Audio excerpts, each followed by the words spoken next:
한번 구호를 한번 쫓아보면 좋겠는데요. 예수님은 하나님 나라 왕이시다.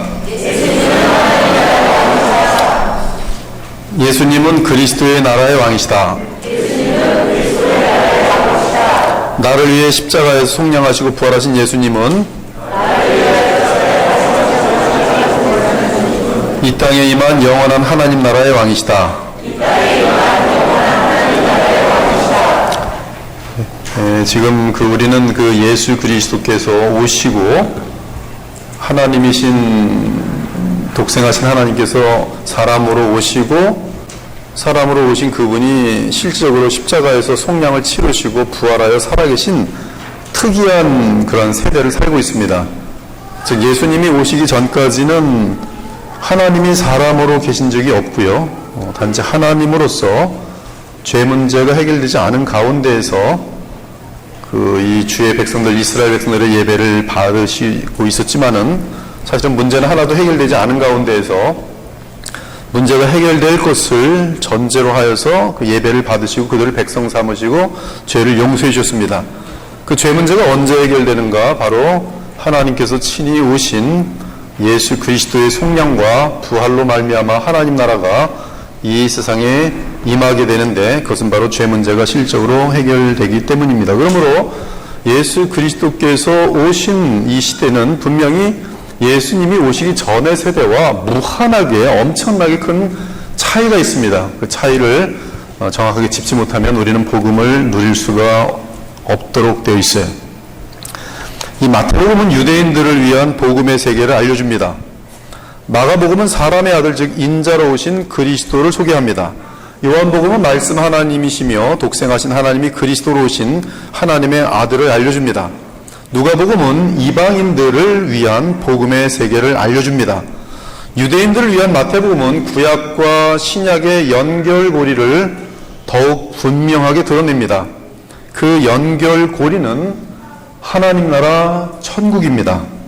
하나님 나라 천국이에요. 하늘나라 천국 또 하나님 나라. 하나님 나라에 대한 약속은 구약 시대에 다윗 왕에게 주어졌습니다. 그리고 다윗과 솔로몬의 통치를 통해 하나님 나라가 어떠한 나라인지를 미리 맛보게 하셨습니다. 그것은 승리와 평강과 만족과 기쁨이었어요. 하지만 구약의 하나님 나라는 완전한 왕이 아닌 다윗 및 솔로몬을 통한 임시적인 나라로서 장차 메시아와 함께 임할 영원한 하나님 나라의 특성을 간접적으로 맛볼 수 있을 뿐이었습니다. 그럼에도 하나님 나라의 메시지는 정확했습니다. 즉 다윗의 승리와 솔로몬의 평강이었습니다. 이는 궁극적으로 하나님 나라 왕이신 그리스도 안에서 죄와 마귀와 정욕에 대한 승리요, 하나님이 이기는 자에게 주시는 승리와 평강과 기쁨입니다. 사무엘하 5장을 보면 다윗이 30세에 왕이 된 후 헤브론에서 유다 지파의 왕이 되어 7년 6개월을 다스린 후 37세에 이스라엘 모든 지파의 왕이 되어 예루살렘으로 가서 이스라엘 통일 왕국을 33년간 다스립니다. 그래서 이 다윗은 총 40년을 다스리죠. 이때 다윗은 예루살렘 성을 함락한 후 시온 요새의 왕궁을 짓습니다. 그리고 그 성을 다윗 성이라고 불렀습니다. 그리고 당장 아비나답의 집에 있던 여호와의 언약궤를 다윗 성으로 모셨습니다. 그러나 다윗의 의도가 좋았어도 하나님의 지시를 위배하고 언약궤를 옮김으로 말미암아 궤를 옮기던 중 큰 문제가 생겨서 여호와의 언약궤가 오벳 에돔의 집에 석 달 동안 있게 됩니다. 하지만 마침내 문제의 원인을 찾아낸 다윗은 오벳 에돔의 집에서 다윗성으로 언약궤를 가져왔습니다. 그때 그는 너무 좋아서 자신의 이 다윗성 안에, 자신의 그 어떤 성막 안에 이 하나님의 궤를 오벳 에돔의 집에서 갖고 오면서 너무 좋아서 모시 옷, 배 에봇을 입고, 모시 에봇 또는 배 에봇을 입고 여호와 앞에서 덩실덩실 춤을 췄어요. 덩실덩실 춤을 췄어요. 덩실덩실 춤을 췄습니다. 심지어 다윗은 여호와께서 주변의 모든 대적들로부터 그와 그의 나라를 안전하게 지켜주시는 것을 보고 여호와의 전을 짓고 싶다며 선지자 나단에게 말했습니다. 그러자 여호와의 임재를 나타내는 언약궤를 그토록 좋아하고 또한 하나님과 함께하기를 너무나 바라는 다윗을 보신 하나님은 엄청난 감동을 받으셨어요. 너무너무 다윗이 이뻐서, 이 언약궤는 하나님의 임재거든요. 하나님과 함께하기를 너무나 원하고 하나님을 또한 이 성전에 모시고 싶은 마음을 노골적으로 드러낸 이 다윗을 보신 하나님은 주를 향한 그 사랑에 감동하셔서 사무엘하 7장에서 인류의 대강령이라고 하는 하나님 나라 약속을 다윗에게 하십니다. 제가 사무엘하 7장을 읽어드릴게요. 여호와께서 주의 모든 원수를 무찌르사 왕으로 궁에 평안히 살게 하신 때에 왕 다윗왕입니다. 왕이 선지자 나단에게 이르되 볼지어다 나는 백향목 궁에 살거늘 하나님의 궤는 휘장 가운데에 있도다. 나단이 왕께 아뢰되 여호와께서 왕과 함께 계시니 마음이 있는 모든 것을 행하소서 하니라. 그 밤에 여호와의 말씀이 나단에게 임하여 이르시되 가서 내 종 다윗에게 말하기를 여호와께서 이와 같이 말씀하시되 내가 너를 목장 곧 양을 따르는 데에서 데려다가 내 백성 이스라엘의 주권자로 삼고 내가 가는 모든 곳에서 내가 너와 함께 있어 내 모든 원수를 내 앞에서 멸하였은즉 땅에서 위대한 자들의 이름같이 내 이름을 위대하게 만들어 주리라. 내가 또 내 백성 이스라엘 위하여 한 곳을 정하여 그를 심고 그를 거주하게 하고 다시 옮기지 못하게 하며 너를 모든 원수에게서 벗어나 편히 쉬게 하리라. 여호와가 너를 위하여 집을 짓고 내 수완이 차서 내 조상들과 함께 누울 때에 내가 내 몸에서 낳을 내 씨를 내 뒤에 세워 그의 나라를 견고하게 하리라. 그는 내 이름을 위하여 집을 건축할 것이요 나는 그의 나라 왕위를 영원히 견고하게 하리라. 나는 그에게 아버지가 되고 그는 내게 아들이 되리니 그가 만일 죄를 범하면 내가 사람의 매와 인생의 채찍으로 징계하려니와 그에게서 왕위를 빼앗지는 아니하리라. 내 집과 내 나라가 내 앞에서 영원히 보존되고 내 왕위가 영원히 견고하리라 하셨다 하라. 이때 주 여호와께서 나단 선지자를 통해 다윗에게 주신 하나님 나라의 위대한 약속은 구약 시대를 위한 임시적인 면도 담고 있고 또 저 먼 훗날의 영원한 하나님 나라도 담고 있습니다. 저 먼 훗날의 영원한 하나님 나라는 다윗의 그 씨, 즉 메시아가 오심으로 이 땅에 완전하게 서게 될 것이, 놀랍게도 다윗은 인류의 대강령이라고 하는 이 위대한 하나님 나라의 약속을 먼 훗날 이루어질 약속으로 정확하게 알고 있었습니다. 나단을 통해 약속을 들은 다윗의 기도입니다. 다윗 왕이 여호와 앞에 들어가 앉아서 이르되 여호와 하나님이여 나는 누구이오며 내 집은 무엇이기에 나에게 이에 이르게 하셨나이까. 하나님이 주께서 이렇게 하시고도 이러한 많은 축복을 내게 예언하여 주시고도 오히려 작게 여기시고 또 종의 집에 대하여 먼 장래까지 말씀하셨사오니 여호와 하나님이여 나를 존귀한 자들같이 여기셨나이다.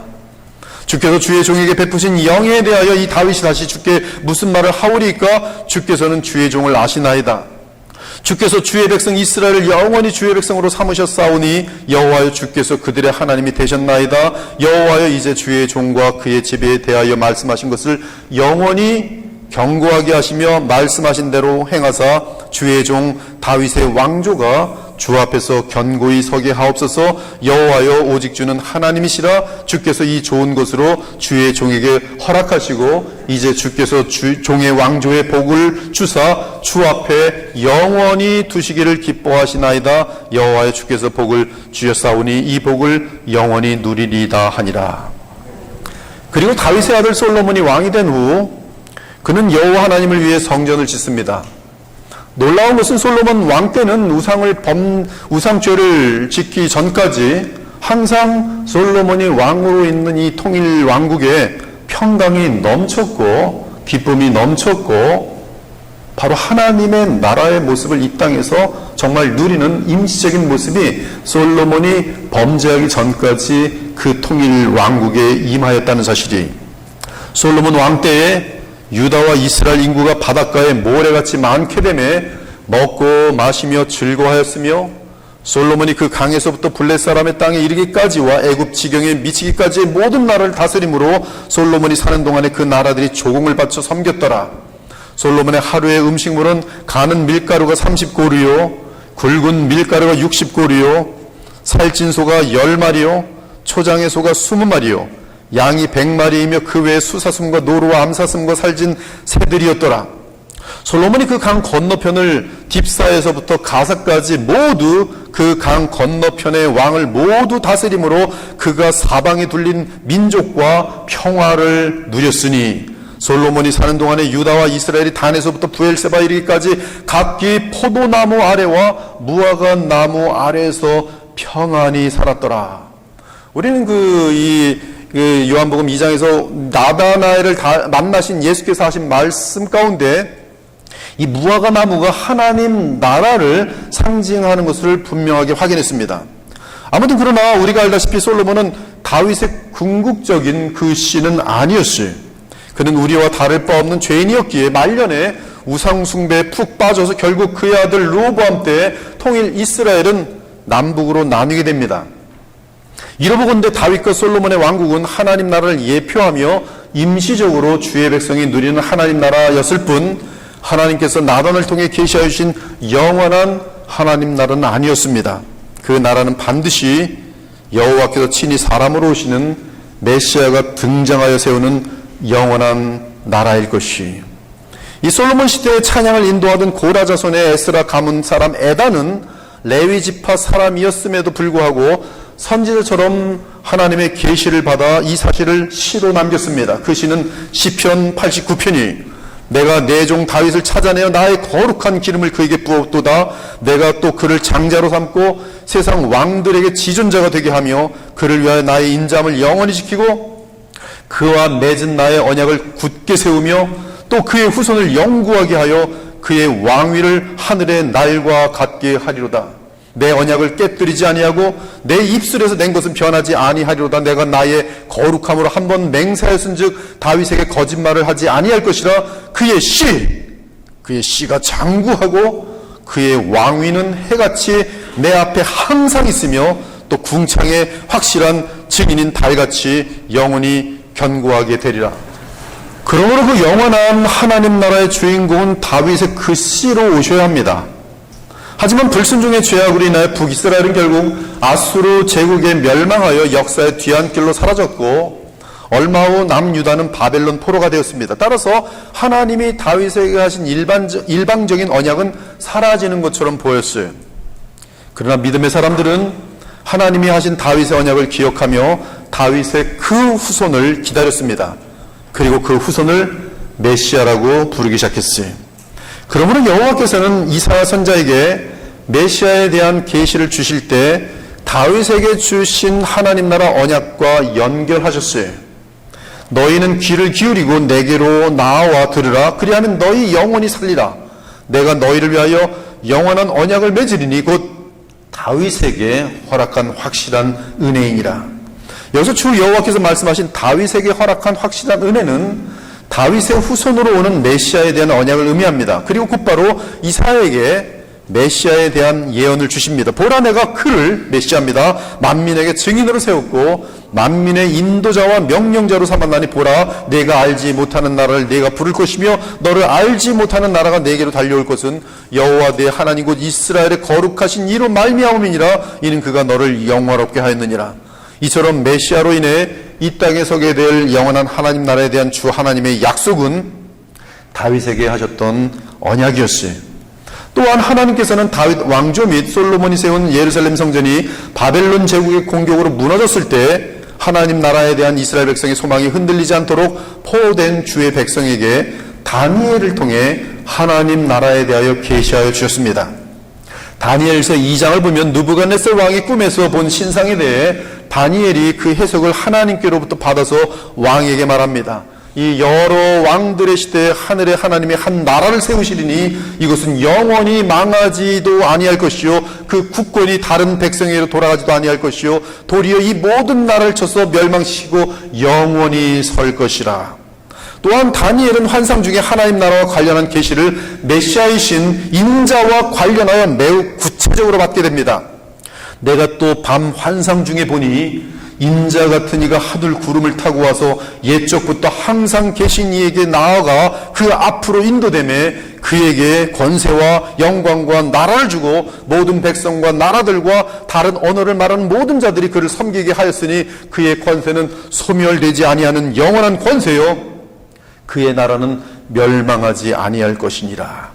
즉 다니엘이 본 환상에 의하면 다윗에게 하신 주 여호와 하나님의 약속은 인자 같은 이가 하늘 구름을 타고 와서 옛적부터 항상 계신 이에게 인도될 때 그 인자에게 멸망하지 않는 영원한 나라와 권세가 주어지는 것으로 다윗의 언약이 성취된다는 것이, 다니엘이 본 환상은 십자가에서 속량하시고 부활하여 승천하신 인자에게 영원한 권세와 나라가 주어지는 장면입니다.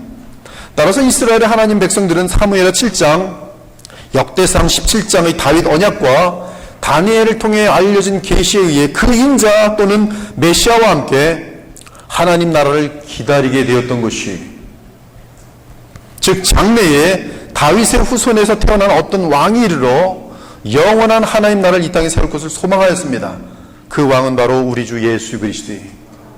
구약의 이스라엘 백성들 중에는 이제 하나님의 계시를 바르게 해석하지 못해서 정치적인 메시아, 경제적인 메시아를 기다리는 이 부패한 가짜 신자들이 발생한 반면, 구약 신자들 중에 남은 자들은 바로 죄 문제를 해결하고 영원한 나라를 이 땅에 세울 거룩한 그분이 세우시는 거룩한 나라를 끝까지 바라봅니다. 이에 신약으로 넘어오면 마태복음 1장 1절에서 예수 그리스도를 다윗의 자손이라고 부릅니다. 마태복음 1장 1절은 아브라함과 다윗의 자손 예수 그리스도의 계보라고 기록하고 있습니다. 그런데 원어로 보면 예수 그리스도를 다윗의 자손으로 먼저 알려주고 그 다음 아브라함의 자손으로 알려줍니다. 마태복음 1장 1절을 원어로 보면 비블로스 케네세오스 예수 크리스투 휘우 다비드, 다윗이에요. 휘우 아브라함 믿음으로 의롭다함을 알려주고 다윗은 하나님 나라를 알려줍니다. 그러므로 신약은 그 믿음의 뿌리를 아브라함에게 그리고 하나님 나라의 뿌리를 다윗에게 둡니다. 그런데 마태복음 1장 1절은 이 아브라함도 어마어마하게 중요한데 더 중요한 것은 무엇을 두고 있냐면 다윗의 아들 예수라고 되어 있어요. 다윗의 그 씨 예수. 무엇이 중요합니까? 마태복음 1장 1절부터는 하나님 나라에 대한 노골적인 선포예요. 하나님 나라에 대한 노골적인 선포예요. 하나님 나라에 대해서 왜 알아야 되는지 아십니까? 구약에서 주어지지 않았던 여호와께서 사람의 몸을 입고 오셔서 우리에게 주셔야 되는 그 어마어마한 특권이 하나님 나라에 담겨있기 때문에 그래요. 그 하나님 나라에 대한 것을 바로 알 때 실제로 천국을 누리는 너무나 감격스럽고 행복한 삶을 살 뿐만 아니라 인간이 해결할 수 없는 죄 문제가 하나님 나라의 권능에 의해서 해결된다는 사실이, 오늘 저는 이 내용이 지금 여러분에게 인생의 획을 긋는 어마어마한 복음이 되길 원합니다. 너무나 중요한 메시지. 한마디로 예수님은 믿음을 위해 오셨고 또한 하나님 나라를 위해 오셨습니다. 우리 예수님은 아브라함이 담고 있는 죄사함, 의롭다 칭함, 양자됨, 성화 등 오르도 살루티스라 그래요. 즉 각 개인의 구원의 여정이라고 하는데 한번 쫓아보죠. 여러분들은 좀 수준이 높은, 오늘도 이재성 교수님이 수준이 높다고 한참 칭찬했으니까 수준 높아야죠. 오르도 살루티스 쫓아보죠. 이 구원의 여정, 한 개인이 거듭남부터 시작하여서 영화로운 상태까지 이를 때까지의 개인의 구원을, 그 여정을 말하는 것을 오르도 살루티스라고 그래요. 아브라함은 지금 이 오르도 살루티스가 갖고 있는 모든 메시지를 다 담고 있습니다. 그러면 다윗이 가리키는 히스토리아 살루티스 한번 쫓아보세요. 히스토리아 살루티스. 이 다윗이 가리키는 히스토리아 살루티스는 구속사라고 하는데요. 하나님께서 사람의 몸으로 오셔서 이루실 이 송영재 목사의 표현으로 구원사, 번역자 입장에서는 구속사, 하여튼 그 히스토리아 살루티스의 궁극적인 목표인 하나님 나라를 세우기 위해 오셨습니다. 다윗이 가리키는 하나님 나라를 세우기에 누가 오셨는가? 여호와 하나님께서 사람의 몸을 입고 오셨으니 바로 메시아 하나님의 아들이 왜 오셨어요? 하나님 나라, 다윗에게 나단 선자를 주시고 말씀하셨던 인류의 대강령, 하나님 나라를 세우기 오신 것이, 이 두 가지가 모두 영광의 그리스도께서 보내신 그리고 부으시는 성령에 의해 이루어집니다. 우리도 살루티스도 성령에 의하여, 누가? 영광의 그리스도가 십자가에서 성령하시고 부활 승천하여 영화로운 상태에 계신 영광의 그리스도께서 보내시는 성령은 각 개인에게 오르도 살루티스를 이루어 주시고 공동체적으로는 하나님 나라를 이루어 주세요.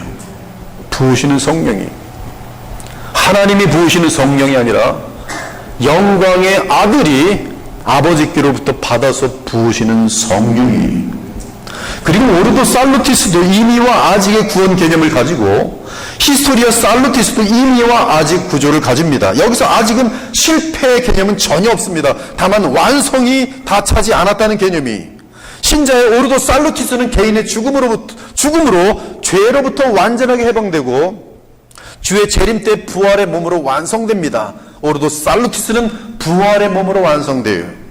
생명에 있어서는 이미 부활 생명인 영생을 얻은 신자들이지만 아직 그들의 몸은 영생에 이르지 못하였습니다.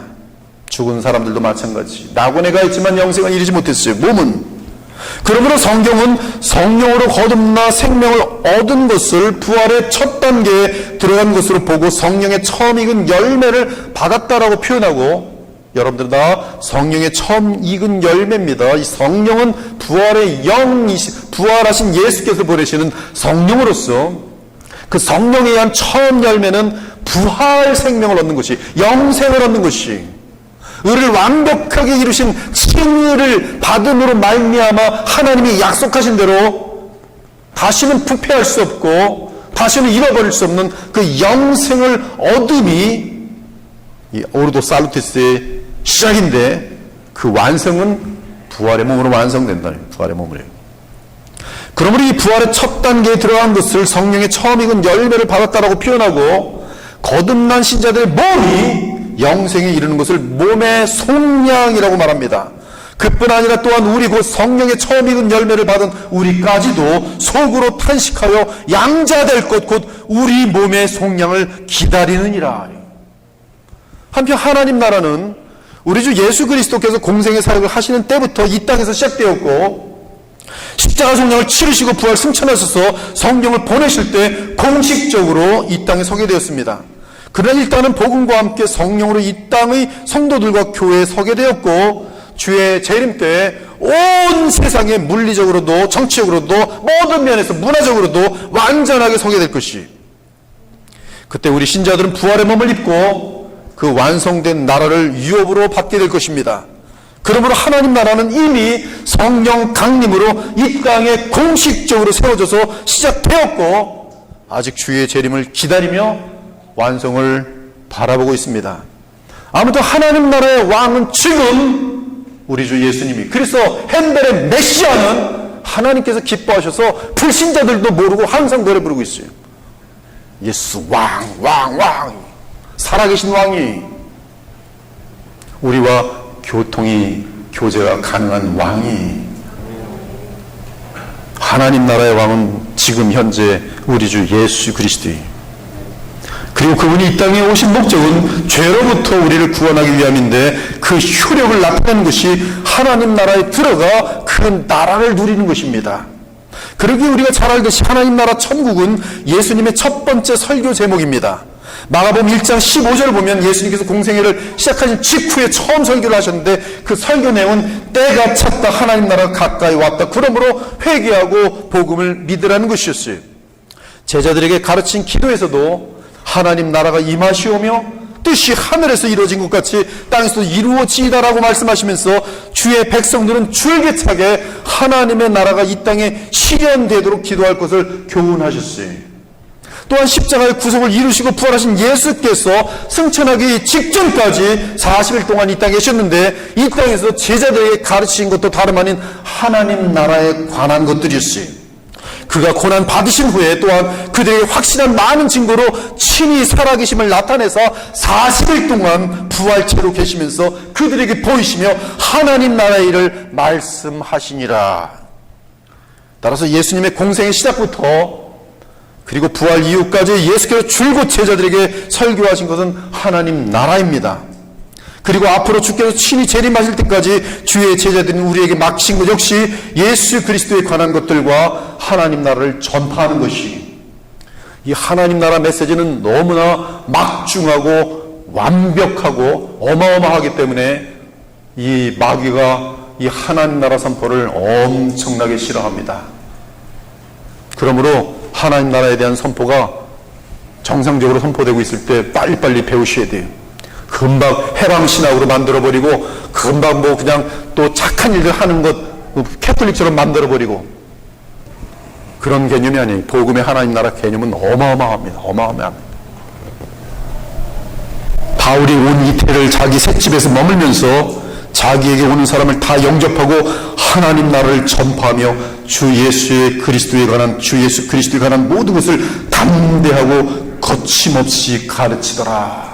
사도행전 28장 마지막 절의 내용이, 이제 예수께서 재림하실 때는 현세의 마지막이 될 것입니다. 아담으로 시작된 현세, 그것의 마지막이 될 것이, 그때 우리 주 영광의 예수님은 완성된 하나님 나라를 아버지께 바치실 것이, 그 후에는 마지막이니 그가 모든 통치와 모든 권세와 능력을 멸하시고 나라를 아버지 하나님께 바칠 때라. 이때 하나님 나라는 새하늘과 새 땅으로 이어지는 영원한 나라로서 예수 그리스도에 의해 이 세상 역사의 마지막 이전에 이 땅에서 완전하게 완성되는 나라입니다. 이에 대한 증거는 마태복음 25장 34절이 그때 임금이 그 오른편에 있는 자들에게 이르시되 내 아버지께 복받을 자들이여 나와 창세로부터 너희를 위하여 예비된 나라를 상속받으라. 여기서 창세로부터라는 이 번역된 것은 원어의 의미는 from the foundation of the cosmos라고 되어 있어요. 온 만물을 만드는 때부터, 온 우주를 만드는 그때부터, 즉 예수님의 이 말씀은 하나님께서 우주 또는 이 세상을 만드신 이유는 하나님 나라를 세우기 위함이었음을 뚜렷하게 알려주고 있습니다. 이러보건대 하나님께서 만물을 창조하시면서 뜻하신 것은 하늘과 땅이 하나가 되는 하나님 나라 설립입니다. 성경적인 표현으로 하면 하나님의 장막이 사람들과 함께 있으면서 하나님이 그들과 함께 계시는 것이며 그들은 하나님의 백성이 되고 하나님 친히 그들과 함께 계셔서 오직 생명과 복과 선함과 은혜를 무한하게 베푸시는 것이 하나님의 나라예요. 사랑하는 여러분, 하나님 나라에서 가장 중요한 것은 통치입니다. 즉 그 나라의 왕이신 우리 주 예수 그리스도의 통치입니다. 예수 그리스도의 통치예요. 부활하여 영광을 입으신 우리와 동일한 몸을 가지고 계신 다만 영광체로 바뀌신 그 예수 그리스도의 통치가 그리스도의 나라예요. 그 통치 아래 들어오면 하나님 나라가 곧바로 체험됩니다. 그 통치 아래 들어온다는 것은 주의 교훈에 순종하는 것을 뜻합니다. 다르게 말하면 우리가 주님의 교훈에 순종하기만 하면 그 통치가 우리에게 임함으로 당장 하나님 나라의 영역이 우리 영혼 및 주변에 임하도록 되어 있어요. 그래서 우리 모두가 하나님 나라 천국을 체험하게 됩니다. 바울은 신자가 하나님 나라를 체험하는 것을 성령 안에서의 평강과 희락과 의라고 정의했어요. 하나님 나라는 먹는 것과 마시는 것이 아니요 오직 성령 안에 있는 의와 평강과 희락이라. 우리가 우리의 머리이신 예수님과 연합된 상태에서 그리스도의 교훈을 순종하면 그것이 새 언약 안에서 하나님과의 언약을 지키는 상태가 되는데 그때 하나님과 우리가 하나가 됩니다. 그렇게 될 때 하나님은 마음껏 우리의 머리 되시는 그리스도를 통해 우리에게 무한한 축복과 은혜를 베푸십니다. 그것이 하나님 나라를 누리는 것이, 맨 처음 이 땅에 하나님 나라가 서려고 하던 때는 아담의 때로서 에덴 동산이었습니다. 우리가 잘 알듯이 하나님은 온 우주를 만드시고 만물의 대표자로 사람을 지으셨습니다. 그리고 아담으로 하여금 모든 만물의 대표자가 되게 하셨어요. 만일 그가 하나님의 통치를 받아 온 세상을 하나님의 뜻에 따라 정복하고 개발하며 다스렸다면 온 세상은 아담과 하와로 인하여 끊임없이 하나님 나라가 되었을 것입니다. 물론 아담과 하와에게서 태어나는 인류는 한 사람도 빠짐없이 하나님 나라 백성이 되어 하나님 나라를 영원히 누렸을 것이, 만일 그들이 선악과를 먹지 않고 하나님께 순종하였다면 그들은 완전하고 영광스러운 생명인 영생을 얻었을 것이며 그들의 손길과 발길이 닿는 곳마다 영원토록 하나님의 축복과 사랑이 넘쳤을 것이, 만일 아담이 하나님께 철저하게 순종하는 인류의 대표 역할을 제대로 감당하였다면 하나님 나라는 에덴으로부터 시작하여 온 우주로 기쁘고 즐겁게 확장되었을 것이. 그러나 아담을 통하여 세우려고 하였던 하나님 나라는 이 땅에 서지 못하였습니다. 아담은 피조물의 왕으로 있으면서 하나님의 뜻에 순종하여 온 세상을 다스리기보다 도리어 사탄의 편에 서서 하나님과의 언약을 깨뜨리고 하나님께 반란을 일으켰습니다. 이 하나님의 나라였던 에덴은 세상으로 퍼지지 못하고 감추어졌고, 도리어 이 세상은 죄와 사망과 사탄이 지배하는 영역이 되어버렸어요. 사람은 물론이고 동물계를 비롯한 모든 피조물의 저주가 임하였고, 무질서와 신음과 병마와 고통이 온 세상에 나타나게 되었습니다. 그러나 하나님은 창세로부터 뜻하신 하나님 나라를 포기할 수 없으셨습니다. 따라서 하나님은 인류의 역사를 끝내지 않으시고 계속 이 땅에 하나님의 나라를 세우시는 준비 작업을 하셨습니다. 먼저 노아를 통해서 극도로 부패한 옛 세상을 쓸어버리셨으며, 아브라함을 통해 믿음의 자녀들을 낳기 시작했어요. 그리고 야곱을 이스라엘로 삼아 큰 민족을 이루게 하셨습니다. 마침내 하나님은 이스라엘 민족이 다윗 왕조에 이르렀을 때 하나님의 나라를 다윗 왕의 후손을 통해 세우겠다고 언약하셨습니다. 그리고 그 이후 구약시대는 다윗의 그 씨를 메시아라고 부르며 기다렸어요. 사도 바울은 그의 전도 여행 중에 안디옥에서 설교할 때 다윗의 그 씨는 부활하여 영원히 사는 사람이라고 알려줍니다. 다윗의 그 씨는 가장 중요한 조건은 뭐냐면 영원히 사는 사람이에요. 그래야 다윗의 왕조가 영원히 그 사람에 의해서 영원한 왕조가 사는 것이 부활. 다시 말씀드립니다. 사도 바울은 그의 전도 여행 중에 안디옥에 설교할 때 다윗의 그 씨는 부활하여 영원히 사는 사람이라고 알려줍니다. 이때 바울은 예언이 담긴 다윗의 시를 인용하여 메시아의 부활을 증언하였습니다. 또 하나님께서 죽은 자 가운데서 그를 일으키사 다시 썩음을 당하지 않게 하실 것을 가르쳐 시편에 일렀으되 주의 거룩한 자로 썩음을 당하지 않게 하시리라 하셨느니라. 예수께서 공생애를 시작하실 때 하나님 나라가 아직은 이 땅에 공식적으로 세워진 것은 아닙니다. 따라서 예수님은 하나님 나라가 가까웠다고 외치셨어요. 요한이 잡힌 후 예수께서 갈릴리에 오셔서 하나님의 복음을 전파하여 이르시되 때가 찼고 하나님 나라가 가까이 왔으니 회개하고 복음을 믿으라 하시더라. 그런데 공생의 사역 중에 예수님은 하나님 나라가 임하였다고 과거형으로 말씀하십니다. 그러나 내가 만일 하나님의 손을 힘입어 귀신을 쫓아낸다면 하나님의 나라가 이미 너희에게 임하였느니라. 강한 자가 무장을 하고 자기 집을 지킬 때에는 그 소유가 안전하되 더 강한 자가 와서 그를 굴복시킬 때에는 그가 믿던 무장을 빼앗고 그의 재물을 나누느니라. 예수께서는 사단의 시험을 이기셨습니다. 그때 승리자가 돼요. 그러므로 사단을 물리칠 수 있는, 내쫓을 수 있는 객관적인 위치를 걷게 됩니다. 이는 하나님 나라의 왕이신 예수께서 이 땅에 오셔서 마귀의 시험을 이기시고 하나님의 권능을 힘입어 귀신을 쫓아내고 있으니 예수 그리스도가 계신 그곳에 이미 하나님의 나라가 와 있다고 말씀하신 것이, 지금 그 광야의 예수님의 시험은 마귀와의 한판 싸움에서 예수님이 승리하는 거예요. 그 승리함부터는 마귀를 내어 쫓으세요. 그리고 하나님 나라가 임하였느니라 라고 선포합니다. 이때 주 예수님의 나라는 아담에게 속한 이 세상의 부패한 나라들과는 달리 하늘에서 내려오는 거룩한 나라예요. 내 나라는 이 세상에 속한 것이 아니라 만일 내 나라가 이 세상에 속한 것이었더라면 내 종들이 싸워 나로 유대인들에게 넘겨지지 않게 하였으리라. 이제 내 나라는 여기에 속한 것이 아니니라. 이렇게 하여 예수님은 자신이 다윗의 언약이 말하는 그 왕임을 분명하게 하셨어요. 그러나 믿는 자들에게 하나님 나라가 공식적으로 임하려면 일단 예수께서 그들의 심령 안에 계셔야 합니다. 이를 위해서 주께서는 성령으로 그들 안에 내주하셔야 합니다. 따라서 성령이 공식적으로 오셔야만 하나님 나라의 왕이신 예수께서 신자들 안에 거하심으로 그들의 마음은 하나님 나라가 될 것이, 예수께서 하나님 나라와 관련해서 하신 가장 중요한 말씀은 마가복음 4장입니다. 또 이르시되 하나님 나라는 사람이 씨를 땅에 뿌린 것 같으니 그가 밤낮 자고 깨고 하는 중에 씨가 나서 자라되 어떻게 그리 되는지를 알지 못하느니라. 땅이 스스로 열매를 맺되 처음에는 싹이요 다음에는 이삭이요 그 다음에는 이삭에 충실한 곡식이라 열매가 익으면 곧 낯을 대나니 이는 추수 때가 이르렀습니다. 이 하나님 나라가 이 땅에 서는 도구는 복음입니다.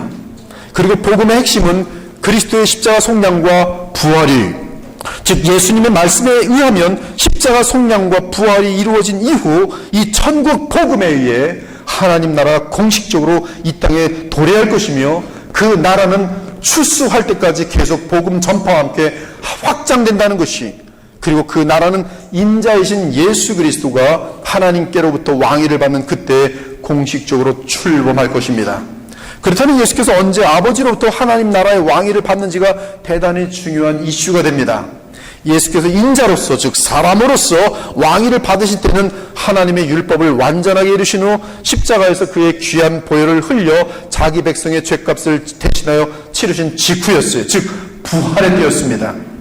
그러므로 부활하신 우리 예수님은 이제 곧 승천하여 하나님 나라의 왕위에 앉을 것입니다. 그러나 하나님 나라 왕위에 앉으시기 바로 직전에 이렇게 말씀하십니다. 예수께서 나와 말씀하시되 하늘과 땅의 모든 권세를 내게 주셨으니 그러므로 너희는 가서 모든 민족을 제자로 삼아 아버지와 아들과 성령의 이름으로 세례를 베풀고 내가 너희에게 분부한 모든 것을 가르쳐 지키게 하라. 볼지어다 내가 세상 끝날까지 너희와 항상 함께 있으리라 하시니라.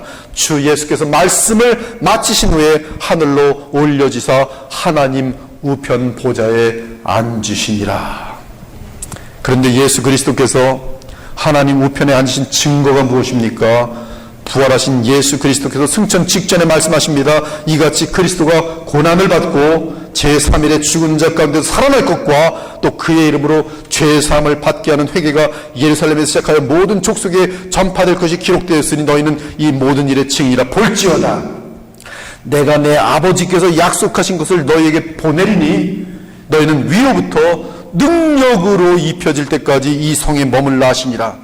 예수께서 그들을 데리고 베다니 앞까지 나가서 손을 들어 그들에게 축복하시더니 축복하실 때 그들을 떠나 하늘로 올리시니 그들이 그에게 경배하고 큰 기쁨으로 예루살렘에 돌아가 늘 성전에서 하나님을 찬송하니라. 제가 지금 이 말씀을 왜 전하는지 아십니까? 이 지금 말씀은 이야기가 아니라 실제로 나타난 역사이기 때문에 효력이 있어서 그래요. 효력. 그 효력이 제 인생 속에서 나타난 걸 확인했고 복음을 전하면서 하나님 나라의 효력이 나타난 것을 계속 보고 있는 중이에요. 어마어마한 이러고 본데 하나님의 나라는 주 예수 그리스도께서 이 땅에 오셔서 십자가의 구속을 이루시고 부활하셔서 하나님 보좌 오른편의 영광을 얻으신 후 성령을 보내심으로 공식적으로 시작된 것입니다. 즉 주 예수 그리스도께서 성령을 보내신 사건은 인자이신 둘째 아담이 왕위에 오르신 것을 의미하며 동시에 영광의 마지막 아담이 보내시는 성령을 통해 이 땅에 그리스도의 나라가 공식적으로 출범하였음을 시사합니다.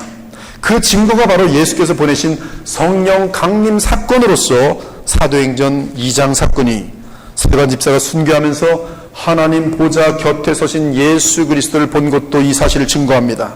스데반이 성령 충만하여 하늘을 우러러 주목하여 하나님의 영광과 및 예수께서 하나님 우편에 서신 것을 보고 말하되 보라 하늘이 열리고 인자가 하나님 우편에 서신 것을 보노라 한데, 사랑하는 여러분, 예수님은 사람인 인자로서 십자가에 죽기까지 철저하게 순종하셨습니다. 따라서 하나님의 나라를 얻으시고 그 나라의 왕이 되셨습니다.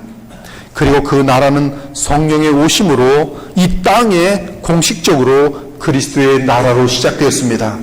그 나라는 이스라엘이라는 한 민족에서 국한될 수 없는 하나님의 나라로서 온 세상을 향하여 모든 만민에게 나아가고 있습니다. 그 나라는 죄사함 및 부활 생명의 복음과 함께 죽은 영혼들을 구원하여 통치하며 진행되는 위대한 나라입니다. 그러므로 하나님 나라가 죄와 마귀를 이기는 권능으로 임하는 것은 인자이신 예수 그리스도께서 사람으로서 십자가 속량을 성취하시고 하나님 보좌 우편에 앉으셔서 성령을 부으시기 때문입니다. 이제 하나님 나라는 당당하게 권능 가운데 전진하고 있습니다. 지금 그리스도의 나라는 이 땅에 임한 상태에 있습니다. 성령으로. 누구든지 믿음으로 영광의 그리스도와 연합하면 성령 안에서 하나님 나라를 누릴 수 있습니다. 이것이 바로 성령 안에서 의와 평강과 희락을 누리는 하나님 나라입니다. 이처럼 예수께서는 하나님 나라는 성령의 권능으로 이 땅에 영적으로 임재하여 있는 나라라고 하셨습니다. 또한 주님은 성령으로 거듭나야 그 나라에 들어갈 수 있으며 성령 안에서 하나님의 나라를 체험할 수 있다고 가르치셨어요. 진실로 진실로 내게 이르노니 사람이 거듭나지 아니하면 하나님의 나라를 볼 수 없느니라. 니고데모가 이르되 사람이 늙으면 어떻게 날 수 있사옵나이까? 두 번째 모태에 들어갔다가 날 수 있사옵나이까? 예수께서 대답하실 때 진실로 진실로 내게 이르노니 사람이 물과 성령으로 나지 아니하면 하나님 나라에 들어갈 수 없느니라.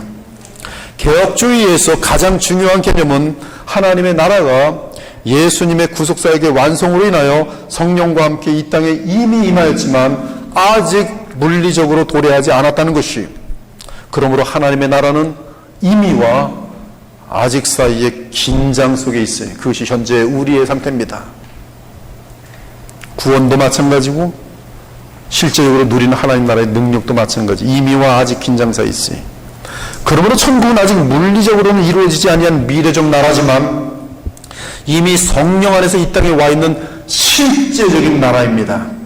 사실 하나님 나라는 창세일에 예비되어 있었던 나라로서 예수님의 재림과 함께 새하늘과 새 땅에 실제로 영원히 서는 나라가 될 것이, 하나님의 나라가 성령 강림으로 이 땅에 임한 직후에 베드로가 선포한 첫 번째 설교는 우리에게 대단히 중요합니다. 그 이유는 베드로의 설교는 예수 그리스도의 죽음과 부활의 의미를 성령의 오심과 함께 다윗에게 언약하셨던 하나님 나라의 도래라고 정확하게 선포하고 있기 때문에 그래요. 하나님께서 그를 사망의 고통에서 풀어 살리셨으니 이는 그가 사망에 매여 있을 수 없었습니다. 다윗이 그를 가리켜 이르되 내가 항상 내 앞에 계신 주를 배웠으며 나로 요동하지 않게 하기 위하여 그가 내 우편에 계시도다. 그러므로 내 마음이 기뻐하였고 내 혀도 즐거워하였으며 육체도 희망에 거하리니 이는 내 영혼을 음부에 버리지 아니하시며 주의 거룩한 자로 썩음을 당하지 않게 하실 것이미로다. 주께서 생명의 길을 내게 보이셨으니 주 앞에서 내게 기쁨이 충만하게 하시려다 하였으므로 형제들아 내가 조상 다윗에 대하여 담대히 말할 수 있노니 다윗이 죽어 장사되어 그 묘가 오늘까지 우리 중에 있도다. 그는 선자라 하나님이 이미 맹세하사 그 자손 중에서 다윗의 그 자손 중에서 한 사람을 그 위에 앉게 하리라 하심을 알고 미리 본고로 그리스도의 부활을 말하되 그가 음부에 버림이 되지 않고 그의 육신이 썩음을 당하지 아니하시라 하더니 이 예수를 하나님이 살리신지라. 왜? 다윗의 영원한 나라의 왕이 되게 하시려고, 죽지 않는 사람 되게 하시려고. 우리가 다 이 일의 증인이로다. 하나님이 오른손으로 예수를 높이심에 그가 약속하신 성령을 아버지께 받아서 너희가 보고 듣는 이 성령을 부어주셨느니라. 다윗은 하늘에 올라가지 못하였으나 친히 말하 이르되 주께서 내 주는 여호와 하나님이십니다. 내 주는 그의 허리에서 나게 될 영원한 독생하신 하나님께서 이 사람으로 오는 메시아예요. 주께서 내 주에게 말씀하시기를 내가 네 원수로 네 발등상이 되게 하지 너는 내 우편에 앉아있으라 하셨으니 그런즉 이스라엘 온 집은 확실히 알지니 너희가 십자가에 못 박은 이 예수를 하나님이 주와 그리스도가 되게 하셨느니라 하니라. 이처럼 하나님 나라는 현재 그리스도의 나라이며 성령의 권능이 역사하는 나라예요. 성령은 하나님이십니다. 전능하신 권능이, 즉 부활하신 예수 그리스도의 십자가의 도를 통해 죽은 영혼들을 살리는 것이 하나님의 나라입니다. 이미 그 나라에 들어온 자들은 주와 그리스도가 되신 그리스도께 성령 안에서 순종함으로 말로 다 표현할 수 없는 의와 평강과 희락을 누리면서 삶과 고백으로 하나님 나라의 영향력을 나타냅니다. 이를 예수님은 빛과 소금의 역할이라고 요약하였어요. 이제 새 언약의 신자들은 영광의 주 예수 그리스도를 머리로 하는 하나님 나라 백성이기에 차고 넘치는 감사 가운데 더욱 죄와 사탄을 물리치는 순종의 삶을 선택할 수 있습니다. 그러할 때 그들은 계속 하나님의 나라를 믿음으로 누리게 될 것이, 또한 삶의 모든 영역에서 그리스도의 통치가 임하도록 주의 영에 순종하고 말씀과 기도로 더욱 그리스도와 연합하여 살아감으로 신자들은 계속 주의 영을 따라 영광에서 영광에 이르며 그리스도의 형상으로 변화될 것이, 주는 영이시니 주의 영이 계신 곳에는 자유가 있느니라. 우리가 다 수건을 벗은 얼굴로 거울을 보는 것 같이 주의 영광을 보매, 영광을 얻으신 부활하여 하나님 보좌 우편에 앉아 계신 주의 영광을 보매, 그의 영광을 볼 때마다 주의 영으로 충만하게 됩니다. 생수행은 흘러넘치는 것이. 그러면서 주의 영광을 보매 그와 같은 형상으로 변화하여 우리도 영광에서 영광으로 계속 예수 그리스도를 닮아가면서, 예수 그리스도를 닮아간다는 것은 죄와 사탄과 세상에게 승리한다는 거예요. 승리하면서 계속 영광에서 영광으로 이르니 곧 주의 영으로 말미암음이니라. 제가 지금 이 거대한 하나님 나라에 대한 이 맥락을 먼저 설명하는 것은, 이 산상수훈이라는 것은 지금 기초 모든 그림이 하나님 나라와 묶여있기 때문에 그래요. 하나님 나라에 대한 정확한 개념을 알지 못하면 여러분 결국 산상수훈 읽을 때도 도덕적으로 읽게 되고, 그리고 사실은 그렇게 행하지도 못할 거면서 읽어만 두고 이상적인 것으로 듣다가 나랑은 무관한 그런 교훈으로 저리 던지게 됩니다. 그냥 헛소리예요. 그냥 이상적인 아름다운 이야기. 왜? 하나님 나라는 능력이 없으니. 자, 이제 이러한 거대한 하나님 나라 맥락 속에서 우리의 본문을 상고해 보겠습니다. 본문 한번 읽겠습니다. 마태복음 5장 17절에 20절입니다. 내가 율법이나 선지자를 폐하러 온 줄로 생각하지 말라. 폐하러 온 것이 아니요 완전하게 하려 함이라. 진실로 너희에게 이르노니 천지가 없어지기 전에는 율법의 1.1획도 결코 없어지지 아니하고 다 이루리라. 그러므로 누구든지 이 계명 중에 지극히 작은 것 하나라도 버리고 또 그같이 사람을 가르치는 자는 천국에서 지극히 작다 일컬음을 받을 것이요 누구든지 이를 행하며 가르치는 자는 천국에서 크다 일컬음을 받으리라. 내가 너희에게 이르노니 너희 의가 서기관과 바리새인보다 더 낫지 못하면 결코 천국에 들어가지 못하리라. 오늘 우리의 본문은 구약에서의 신자들의 삶과 새 언약 속에서의 신자의 삶을 긴밀하게 연결합니다. 그것은 율법과 선자들, 즉 구약 성경에서의 삶과 하나님의 아들이요 메시아이신 예수님의 오심으로 인한 새 언약 안에서의 신자의 삶에 대해 비교하고 있습니다.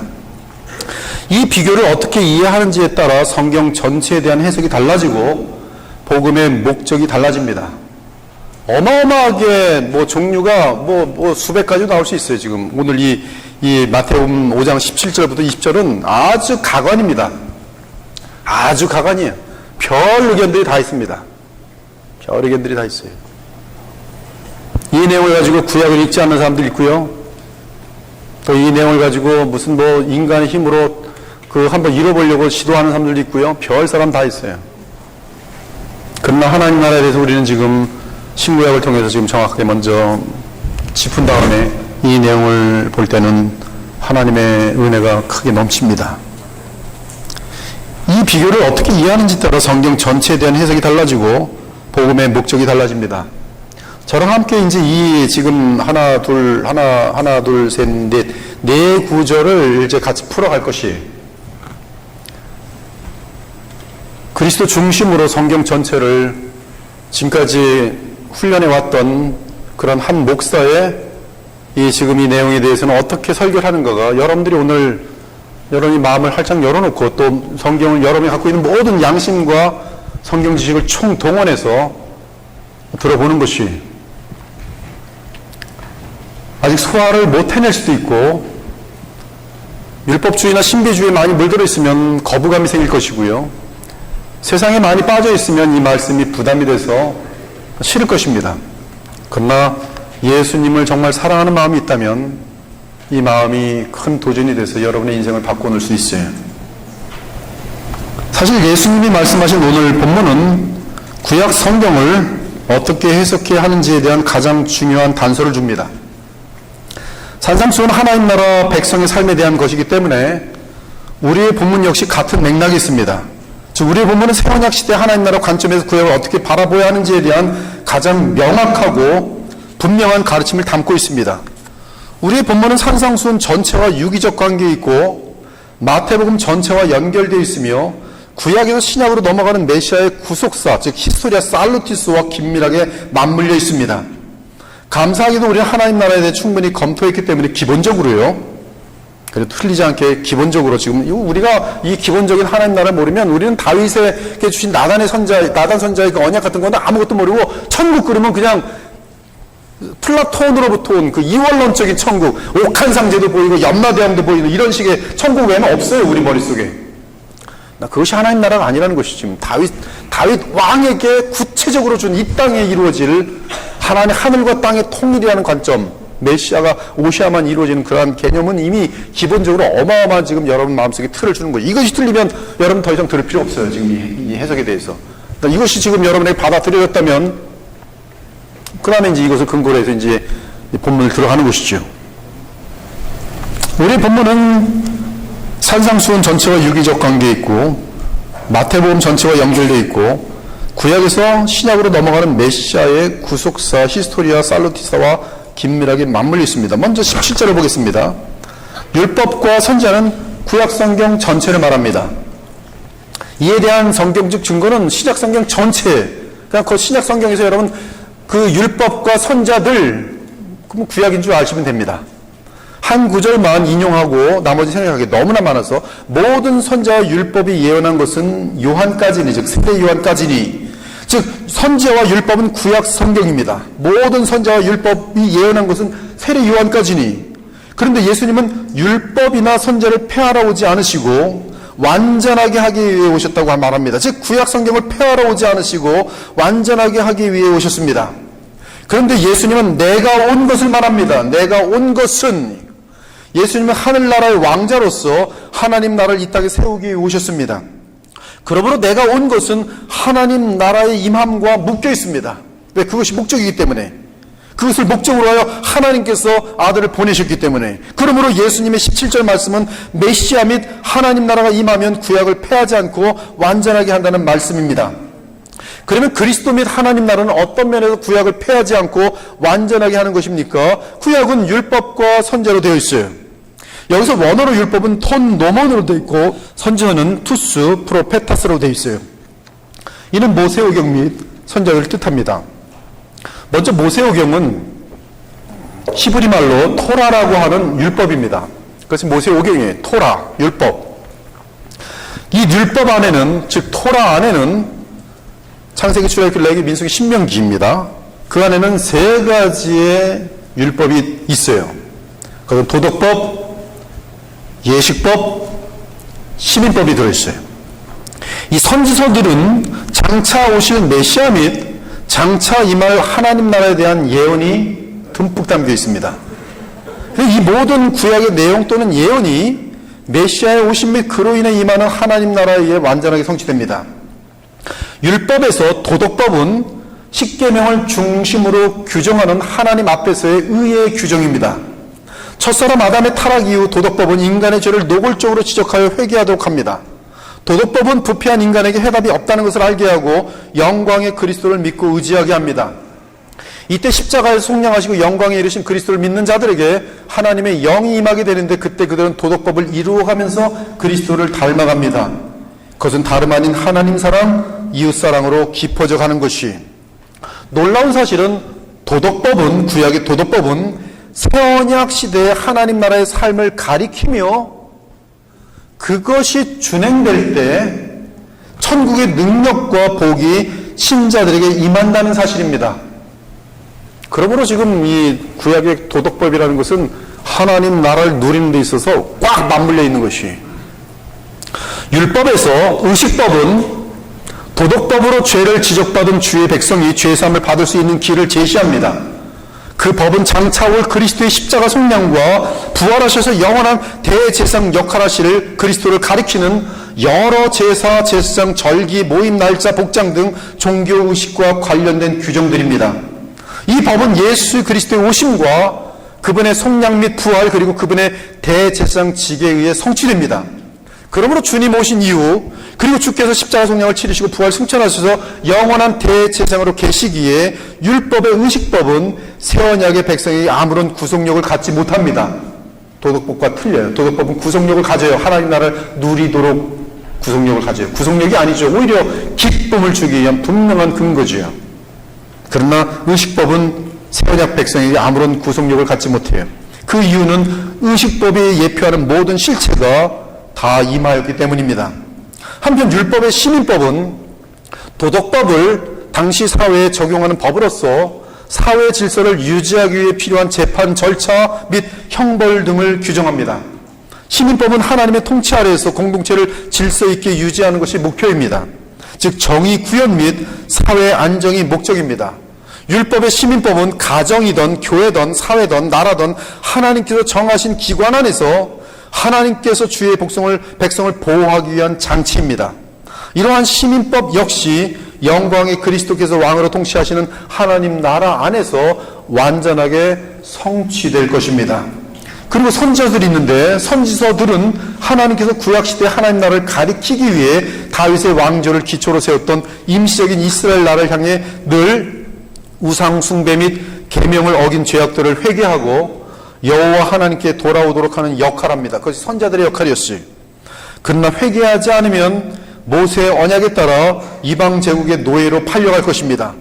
이때 하나님과의 옛 언약을 깨뜨리고 결국 이방 제국의 노예가 된 이스라엘 백성들에게 하나님께서 소망을 주시는데 그것은 바로 메시아와 그분의 나라입니다. 율법을 지독하게 지키지 않음으로 도덕법을 하나님의 저주가 임하였는데 그렇게 말 안 듣고로 저주가 있는데 그 저주가 끝이 아니라 마지막 그리스도와 하나님 나라를 바라보면 사는 거예요. 그것이 선지자들의 역할이었어요. 이때 하나님께서는 선지자를 통해 그리스도와 그분의 나라를 매우 구체적으로 예표하시기 위해 바벨론 제국을 무너뜨리고 해방을 가져올 고레스 왕과 바사 제국에 대해 예언하십니다. 그러면서 다윗 왕조의 시로 마침내 이 땅에 오시는 여호와 하나님 메시아를 소망하도록 하고 메시아가 이 땅에 오셨을 때 하나님 나라가 어떠할지를 구약시대의 표현으로 묘사합니다. 따라서 바사 제국의 고레스 왕을 통한 구약 이스라엘의 해방과 하나님 아들 그리스도 예수님을 통한 죄로부터 해방이 선지자들의 예언에 겹쳐 있어요.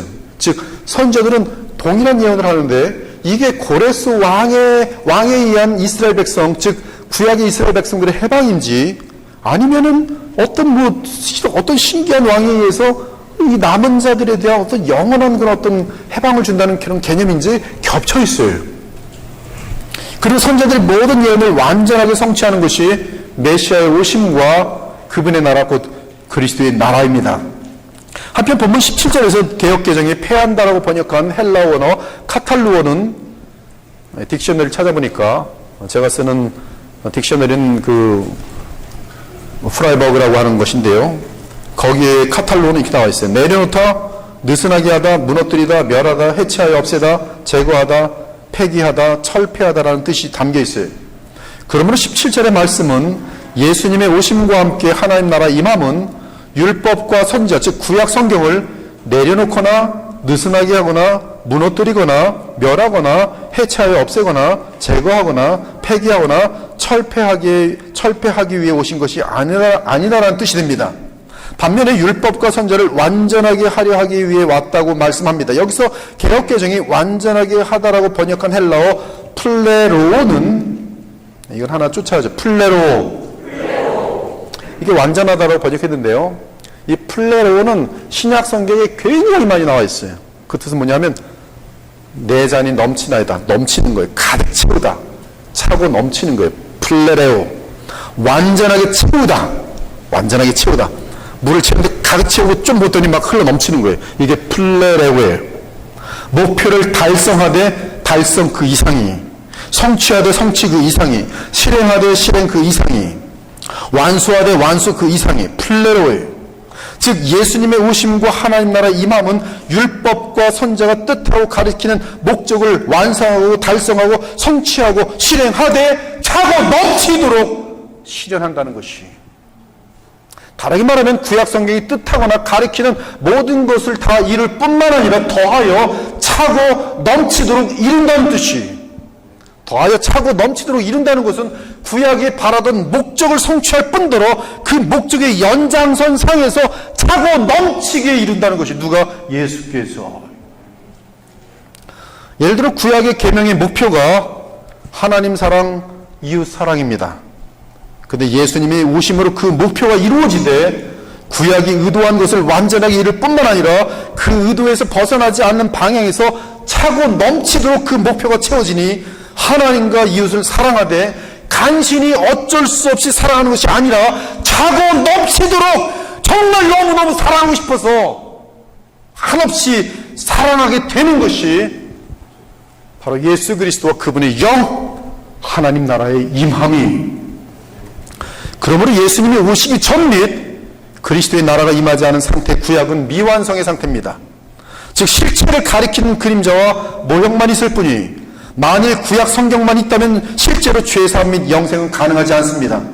그러나 구약이 바라보는 메시아와 그분의 나라는 이미 첫사람 아담에게 하신 하나님의 은혜의 언약 안에 담겨 있고 하나님은 신실하신 분이기에 그 은혜 언약은 반드시 이루어질 것입니다. 그것이 구약시대의 주의 백성들이 확신을 갖고 붙들었던 소망이었어요. 즉 때가 차면 다윗의 그 시 메시아가 등장하실 것이고 그와 함께 하나님의 나라가 임할 것을 바라보며 믿었습니다. 마귀가 그들의 마음을 속여서 정치 메시아, 경제 메시아를 이 메시아의 개념을 바꿔버렸지만 부패한 메시아로 바꿔버렸지만 그러나 성경은 자체는 그 메시아를 바꾼 적이 없어요. 거룩하게 하시는 메시아여, 죄를 이기게 하고 죄를 이김으로 어둠과 세상과 마귀를 이기게 하는 그 하나님 나라의 능력은 바로 이 메시아와 함께 나타날 것이. 그러므로 구약 선자들은 여러 모양과 방법으로 메시아와 그분의 나라에 대해 예언하였고 이스라엘 참된 백성들은 선자들이 예언하며 소망하던 하나님의 아들 메시아가 오실 것을 기다리며 바랐던 것이. 그러므로 우리 주 예수님은 천국에 제자된 서기관마다 마치 새 것과 옛 것을 그 곳간에서 내오는 집주인과 같으니라고 하셨어요. 이는 하나님 나라가 임한 시대에 복음을 전한 주의 종들은 신구약 전체에서 하늘 양식을 가져올 것을 말씀하신 것이. 저는 신약에서 하나님 나라를 증거하고 복음을 전하면서 너무 기쁩니다. 근데 더 풍성하게 전할 때는 신기하게도 구약에서 전할 때도 너무너무 풍성해요. 그 의미들이 이렇게 성경 전체에서 어우러지면서 풍성해지는데 옛 곳간과 새 곳간에서 다 같이 끄집어내서 그 하나님 말씀을 나누어 줄 때 그걸 귀 있는 자는 알아듣는데 눈이 막 번쩍번쩍하면서 기쁨으로 가득 차고 그리고 삶이 변화되고 성품이 아름다워지고 그리고 아름다운 사람들이 되는 것을 보게 되는 것이. 그림이 있는데요. 그림 한번 보도록 하겠습니다. 여기 보면 이제 무죄 상태가 저쪽으로 있고요. 아담의 죄가 있죠. 아담의 죄가 들어온 다음에 하나님은 이 인류를 포기하지 않으시고 이 번제에 대한 것을 아담과 하와에게 알려주시면서 번제할 때 양을 잡아서 그 껍질 가죽옷을 입고 자기가 입고 그리고 이제 제물을 다 드리게 되거든요. 이게 지금 예수님의 의로 말미암아 그의 수치가 가려지는 것과 함께 하나님께서 그의 번제를 받으심으로 말미암아 아담과 하와를 용서하신 그 메시지가 복음이 벌써 담겨 있습니다. 근데 이 부패한 세상은 그러면서 하여튼 죄가 이미 들어와 버렸고 죄로 인해서 사탄의 영역은 이제 전 세상 속에 들어왔기 때문에 부패한 세상과 썩어질 부패한 인간들은 진행되지만 하나님께서는 그들 가운데에서 이제 메시아로 인하여 구원할 사람들을 붙들었으니 아까 말씀드린 것처럼 아브라함 및 이삭과 야곱의 자손들과 함께 이스라엘 그 나라라는 곳에서 왕과 제사장과 선자를 세우면서 하나님 나라에 대한 것들을 이제 누리면서 임시적으로 간접적으로 그림자를 통해서 누리게 하면서 구약시대가 진행됩니다. 이스라엘 외에는 모든 민족들과 나라들이 다 완전한 마귀의 장악 아래 있고 너무너무 악하죠. 뭐 사람을 잡아먹고 뭐 신에게 제사 드린다면서 어린아이들을 가지고 몰렉신 뭐 별 종류의 신들 다 있습니다. 뭐 정말 그냥 전체 공동체가 성관계를 갖는 그런 종교식들도 많고요. 뭐 노아의 전에는 더 심합니다. 그거는 뭐 짐승을 넘어서는 어마어마한 죄악들이 가득한 하나님께서 8명 외에는 다 쓸어버릴 그런 온 이 땅의 인간들이었어요. 그냥 그들 가운데서도 하나님께서는 따로 구별하셔서 거룩한 백성으로 삼으셨으니 이스라엘 백성인데 이 따로 구별한 그 백성들마저도 인간의 죄성이 얼마나 강한가. 하나님이 그렇게 많은 불기둥과 구름기둥으로 정말 보여주시고 샘물을 그 반석에서 되게 하시고 온갖 종류의 정말 그 기적들을 나타내면도 불구하고 그들은 하나님을 원망하고 범죄로 가득하면서 하나님께 패역하고 우상숭배를 어떻게 그렇게 좋아하는지 끝까지 우상숭배를 끝까지 솔로몬까지도 결국 그의 멸망은 우상숭배. 썩어질 세상의 쾌락 좋아하는 사람들이요, 쾌락을 좋아하면서 행복할 꿈 지금부터 포기하십시오. 나는 지옥과 불행을 앞으로 겪을 것이다. 다짐하세요. 그러나 이러한 전 세계가 부패한 가운데서도 하나님께서는 그 약속, 그 메시아를 보냈으니 바로 예수님의 오심과 십자가 성량과 부활 승천임, 그리고 예수님께서 승천하신 다음에 성령이 오심인데 그 성령이 오심은 바로 저 영원한 새하늘과 새 땅의 나라가 이미 이 땅에 들어오는 것이, 그 나라는 이 낙원에만 있었어요. 저 내세는 낙원에 있었다가 낙원에 있는 것이 성령의 강림과 함께 이 땅과 통일되면서 이미 하나님의 나라가 임합니다. 그것이 신약이에요. 그러니까 신약 전체는 하나님의 나라예요. 구약 전체는 이 하나님의 나라 신약을 바라보게 하는 거예요. 투 이언스, 두 세대밖에 없어요. 구약과 신약, 구약에서 죄로 말미암아 진행되는 현세는 이제 예수님의 재림 때 끝납니다. 그러나 이 재림 이후에 있을 영원한 내세라는 것은 The Coming World거든요. 다음 세대가 성령으로 말미암아 침투해서 지금 들어와 있어요. 지금 현재 이 땅에 성령으로 들어와 있어요. 그러므로 성령으로 오심과 함께 그의 예수 그리스도와 연합된 자들은 하나님의 나라 안에 들어와서 하나님 나라를 누릴 수 있어요. 그 누림이 구약에서 말씀한 계명의 말씀들을 성령의 도우심으로 지켜나갈 때 구원의 문제가 아니라 구원받은 자가 오직 예수 그리스도 성령으로 말미암아 그 부활의 생명으로 구원받은 자가 하나님 나라를 누리는 것은 이 생명의 성령의 법으로 주님을 기쁘시게 할 때 하나님 나라가 누려지도록 되어 있어요. 예외 없어요. 즉 그래서 구약과 신약은 서로 보완되며 더 깊고 풍성하게 서로를 발견하면서 누리도록 성경은 구성되어 있어요. 제가 이번에 이제 수련을 시작하면서 우리 찬양팀에서 아침에 이제 2시 뭐 반에 시작했나 그때 하는데 이제 이 세상은 내 집 아니 하는데요.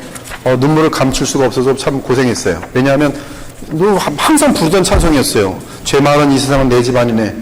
근데 오 주님을 같은 친구 없도다. 저는 이 주님이 무엇으로 와닿았겠습니까? 영광의 왕이신 하나님 나라의 왕이신 주님. 하나님 나라의 왕이신 주님 없으면 난 어떻게 알아? 근데 계세요. 저는 알아요. 주님이 얼마나 저를 사랑하는지 알아요. 감사의 눈물이 막 나는 거예요. 같이 한번 죄 많은 이 세상 내 집 아니네. 죄 많은 이 세상은 내 집 아니네. 내 버든 보하는 저 하늘에 있네. 저 천국 문을 열고 나를 부르네. 나는 이 세상에 정들 수 없도다.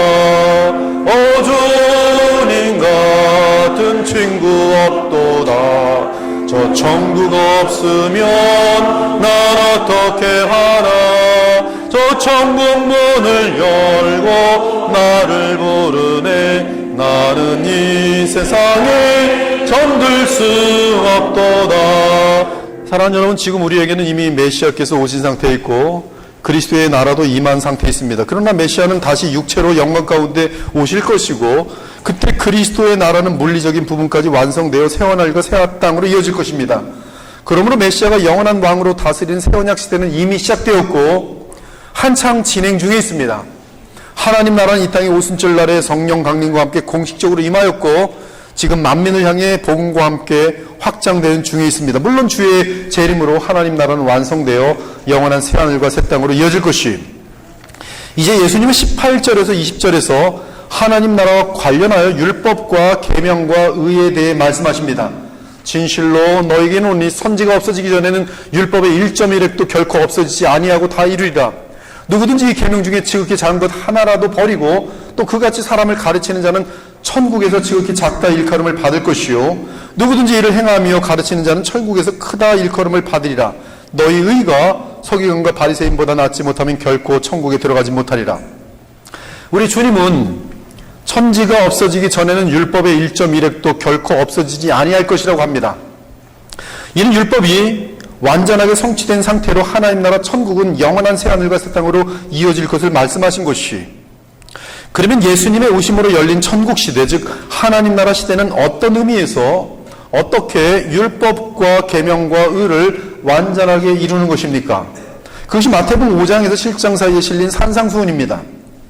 즉 산상수훈은 하나님 나라의 왕이신 그리스도께서 그의 오심과 십자가 속량 및 부활 그리고 그 이후에 성령을 보내심을 전제로 나누시는 우리 주 예수 그리스도의 교훈이, 마치 모세의 율법이 애굽의 노예 상태에서 해방된 자유로운 신분의 이스라엘 백성에게 시내산에서 주어진 것처럼 예수님의 교훈 및 신약 사도들의 교훈은 죄와 세상과 마귀와 죽음의 위협에서 해방된 하나님 나라 백성이 참된 자유자 및 하나님의 아들의 신분으로 있을 때를 전제로 이 유대 땅의 어떤 산에서 주어진 것이, 그러므로 예수님의 산상수훈은 신약 성경 전체의 교훈과 서로 조화를 이룹니다.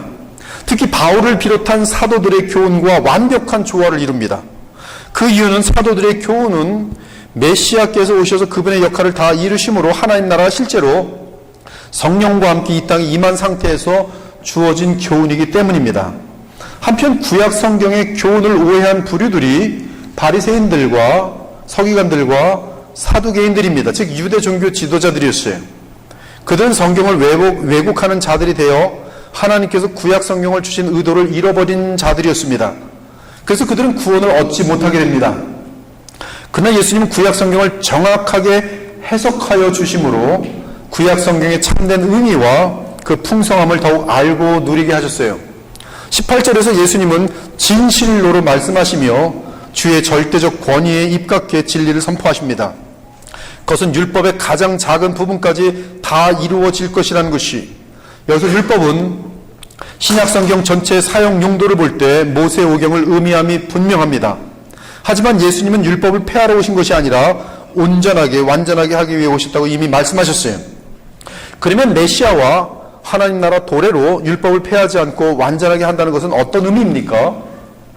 이미 언급한 것처럼 모세오경은 도덕법, 의식법, 시민법으로 되어 있습니다. 율법은 이 세 가지 면에서 메시아의 오심과 그분의 사역과 하나님 나라의 도래로 완벽하게 다 이루어질 것입니다. 진실로 너희에게 이르노니 천지가 없어지기 전에는 율법의 1.1획도 결코 없어지지 아니하고 다 이루리라. 그런데 이 마태의 표현을 사도 누가는 새 언약의 시대와 연결하여 표현합니다. 율법과 선자는 요한의 때까지요, 그 후부터는 하나님 나라의 복음이 전파되어 사람마다 그리로 침입하느니라. 그러나 율법의 한 획이 떨어짐보다 천지가 없어짐이 쉬우리라. 이 말씀에 따르면 구약의 시대와 전혀 다른 시대가 열리는 새 언약의 시대에는 하나님 나라의 복음이 전파되는 것과 함께 율법의 한 획이라도 떨어지지 않고 성취된다고 말합니다. 이는 하나님 나라가 임한 새 언약 시대에도 율법의 권위와 효력은 지속될 것을 말씀하신 것이고, 무엇보다 율법이 의도한 바가 그리스도 안에서 더욱 완전한 형태로 성취될 것을 말씀하신 것입니다. 율법은 무엇보다 먼저 그리스도의 가르침과 그분의 의로운 행위 그리고 십자가 속량과 부활로 성취될 것이고, 그 이후 성령의 오심과 함께 주의 백성들을 통해 율법의 의도가 다 성취될 것입니다. 그 성취의 절정은 물론 주의 재림의 날이 될 것이. 그러면 누가복음 21장에서 우리 주 예수님은 이렇게 말씀하셨어요. 이와 같이 너희가 이런 일이 일어나는 것을 보거든 하나님 나라가 가까이 온 줄을 알라. 내가 진실로 너희에게 말하노니 이 세대가 지나가기 전에 모든 일이 다 이루어지리라.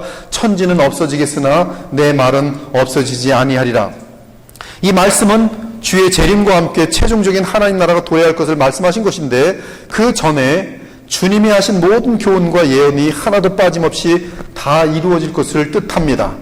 요약하면 새 언약 시대, 즉 우리 주 예수께서 성육신하시고 의를 이루시고 십자가 속량을 치르시고 부활하신 성령을 보내신 이후로 주의 재림의 때까지 신구약의 모든 말씀이 다 이루어질 뿐더러 모든 말씀은 영원히 설 것이, 그러므로 새하늘과 새 땅의 영원한 나라에서는 신구약의 모든 말씀이 다 이루어진 상태로 영원히 지속될 것입니다. 이제 주님은 19절에서 하나님 나라 시대를 전제로 말씀하십니다. 그러므로 누구든지 이 계명 중에 지극히 작은 것 하나를 버리고 또 그같이 사람을 가르치는 자는 천국에서 지극히 작다 일컬음을 받을 것이요 누구든지 이를 행하며 가르치는 자는 천국에서 크다 일컬음을 받으리라.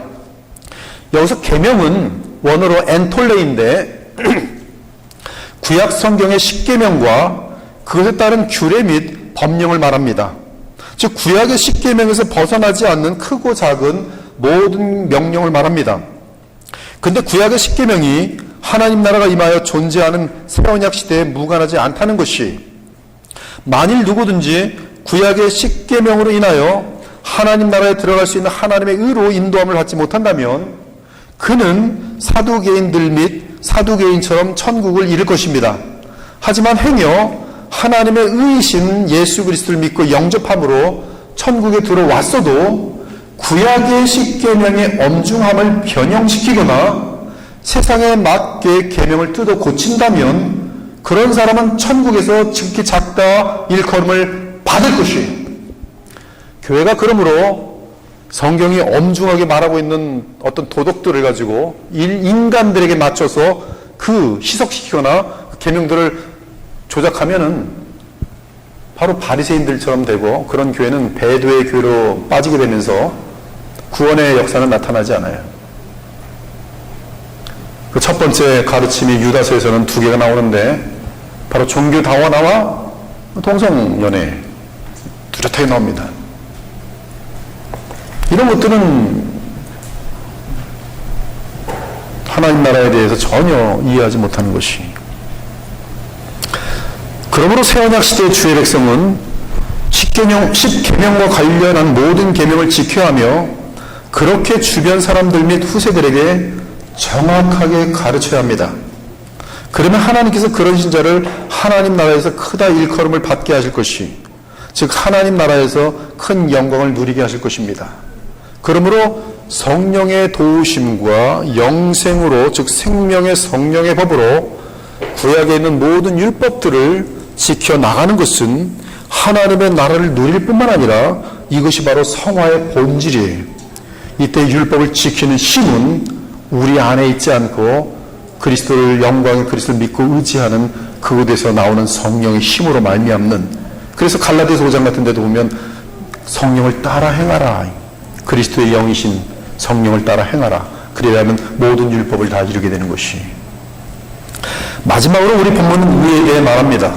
하나님의 계명을 지키는 것이 의인데 하나님 나라 백성의 의는 서기관과 바리새인보다 더 나아야 한다고 말합니다. 그렇지 않으면 결코 천국에 들어갈 수 없다고 하십니다. 이 말씀은 무슨 뜻입니까? 서기관과 바리새인은 율법을 주신 하나님의 뜻을 망각하고 오히려 율법을 악용하여 하나님의 뜻을 대적했습니다.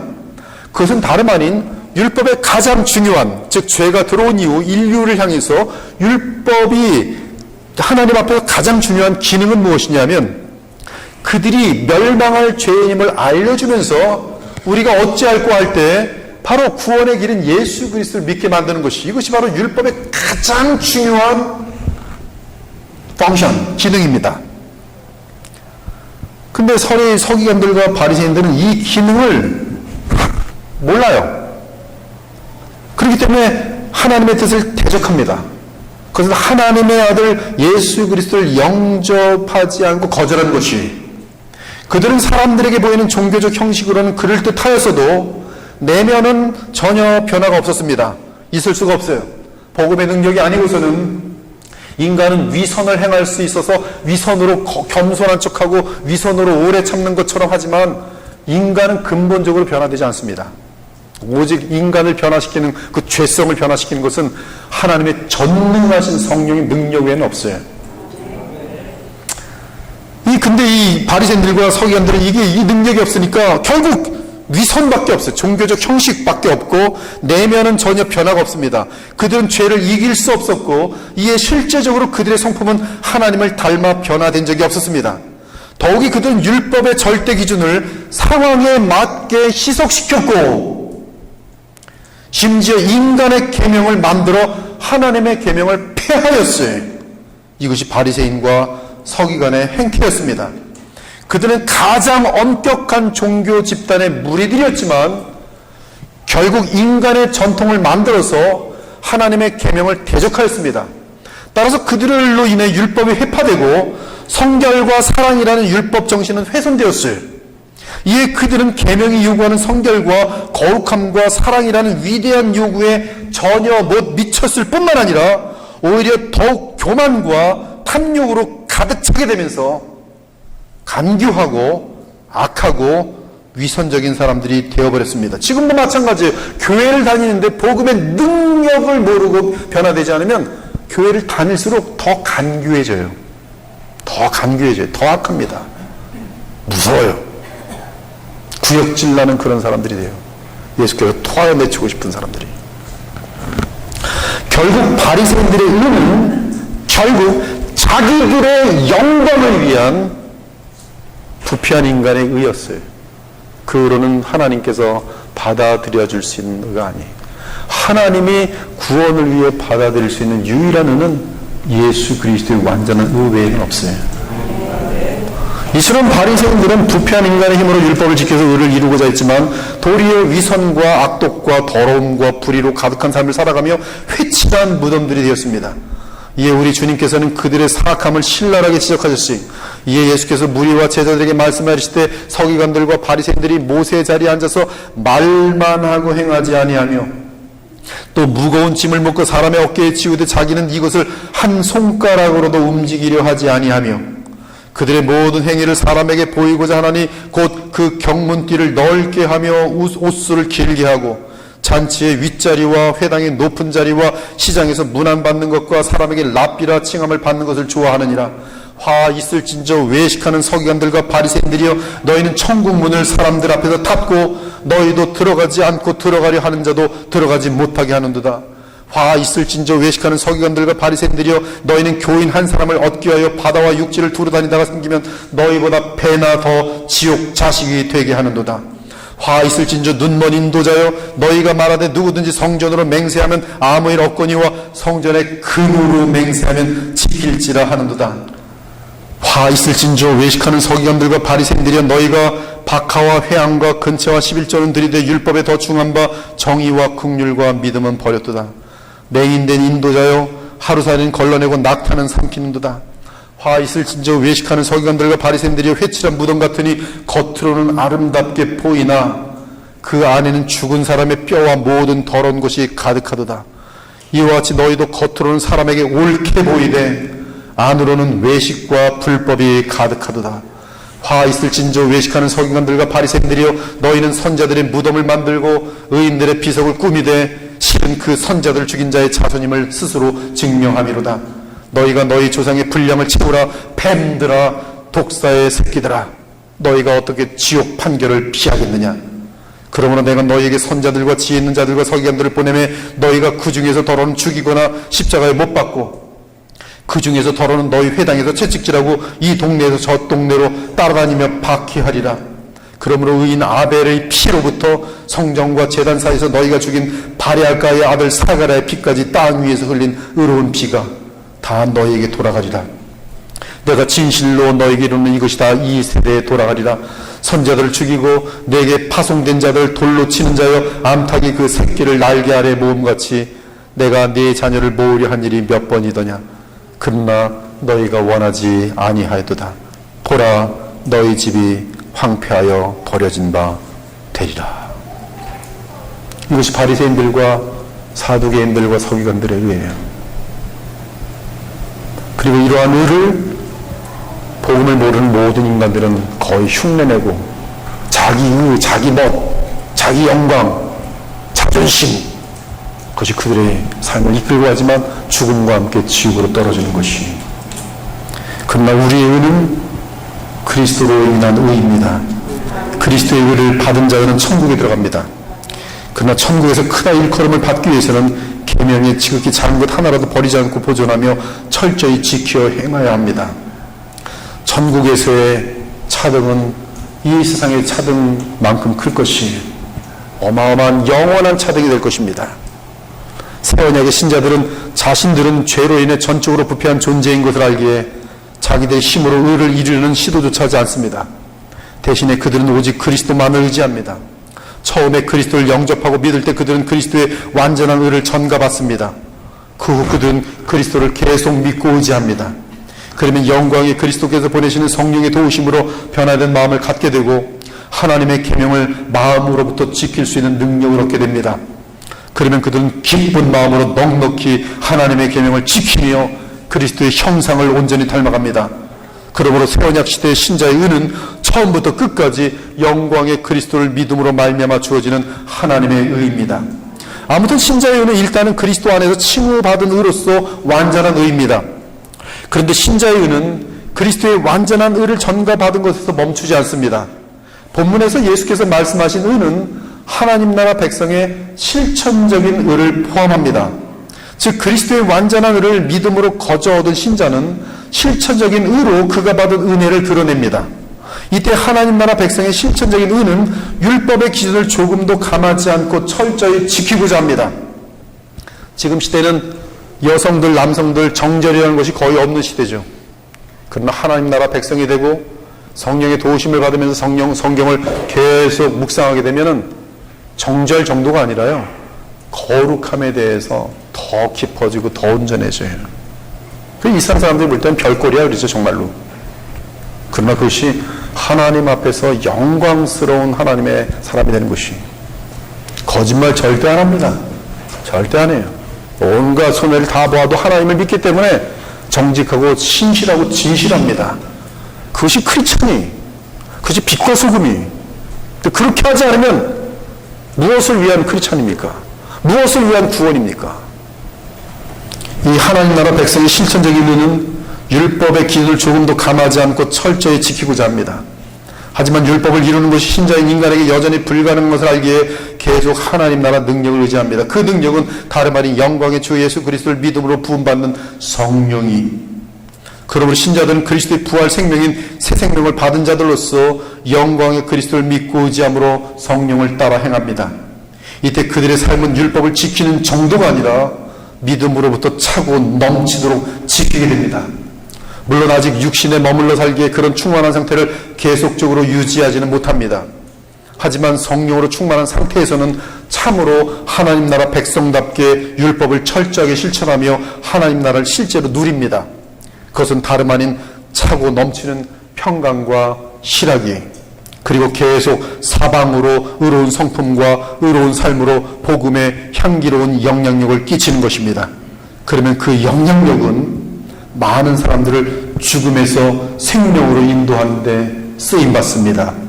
그러므로 하나님 나라 백성이 믿음으로 주와 동행하며 율법을 실천하면 내 힘이 아닌 그리스도를 바라보고 의지하는 가운데 기도로, 그때 주님이 도우신 힘으로 율법을 실천하면 하나님 나라 확장에 귀히 쓰임받게 되는 것이, 사랑하는 여러분, 예수님은 주님이 주신 의를 전가받고 그 의로 영생을 얻은 후 그 영생으로 성령을 따라 행하는 것이 하나님 나라 백성의 삶이며, 그 삶은 하나님의 계명을 온전히 이루는 삶이라고 알려주셨습니다. 그러므로 하나님 나라의 계명은 그리스도 안에서 성령을 따라 행하여야 온전히 지킬 수 있습니다. 이때 신자가 새 언약 안에서 하나님의 계명을 지키고자 할 때 새 계명이 이루어집니다. 새 계명이 이루어져요. 새 계명은 구약의 율법 계명을 어기는 것이 아니라 오히려 성취하며 더 나아가 넘치도록 완전하게 하는 계명이, 새 계명은 하나님 사랑, 이웃 사랑의 가장 실천적인 성취입니다. 새 계명을 너희에게 주노니 서로 사랑하라. 내가 너희를 사랑한 것 같이 너희도 서로 사랑하라. 너희가 서로 사랑하면 이로써 모든 사람이 너희가 내 제자인 줄 알리라. 이제 우리는 사도 요한의 이 말씀을 충분히 이해할 수 있게 됩니다. 사랑하는 자들아, 내가 새 계명을 너희에게 쓰는 것이 아니라 너희가 처음부터 가진 옛 계명이니 이 옛 계명은 너희가 들은 바 말씀이거니와 다시 내가 너희에게 새 계명을 쓰노니 그에게와 너희에게도 참된 것이라. 이는 어둠이 지나가고 참빛이 벌써 비침이니라. 오늘 그 플레로와 예수님의 시대의 그 차고 넘치는 의미를 알지 못하면 옛 계명이 말씀한 것, 새 계명을 남편을 만나면서 이건 옛 계명을 뭐 취소하는 게 아니라 그 이어가는 것인데 그래도 또 새 계명을 주느라 무슨 말이야? 뭐 지금 무슨 뭔 말이야? 절대 이해 못합니다. 그러나 이 구절 속에서 이해가 되는 거예요. 그리고 하나님 나라 백성의 새 계명은 사랑인데 그 기준은 아까 신기하게 하던 그 이재성 교수님도 정확하게 마지막 결론을 이렇게 내주셔서 너무 고맙더라고요. 이 새 계명의 마지막 그 기준은 십자가 사랑이 우리에게 주신 성령으로 말미암아 하나님의 사랑이 우리 마음에 부음받음이니 하나님의 사랑이 부음받을 때 그 사랑은 어떤 사랑인가? 우리가 연약할 때에 그리스도께서 경건하지 않은 자를 위하여 죽으셨도다. 우리가 아직 죄인 되었을 때에 그리스도께서 우리를 위하여 죽으심으로 하나님께서 우리에 대한 자기 사랑을 확증하셨느니라. 곧 우리가 원수가 되었을 때에 하나님께 침을 뱉고 하나님께 대들며 발길질하며 욕하면서 그러고 있을 그때에도 누가 생각합니까? 사도 바울. 그가 얼마나 하나님을 욕하면서 대들면서 죽여. 크리스찬들을 얼마나 많이 죽였는지 몰라요. 감옥에 얼마나 가든지 몰라요. 곧 우리가 원수 되었을 때 여러분이 예수 그리스도를 믿기 전에 얼마나 하나님 앞에서 패역하고 악하고 더럽고 교만하고 거짓말 잘하고 곧 우리가 원수 되었을 때 그의 아들의 죽으심으로 말미암아 하나님과 화목하게 되었은즉 화목하게 된 자로서는 더욱 그의 살아나심으로 말미암아 구원을 받을 것이니라.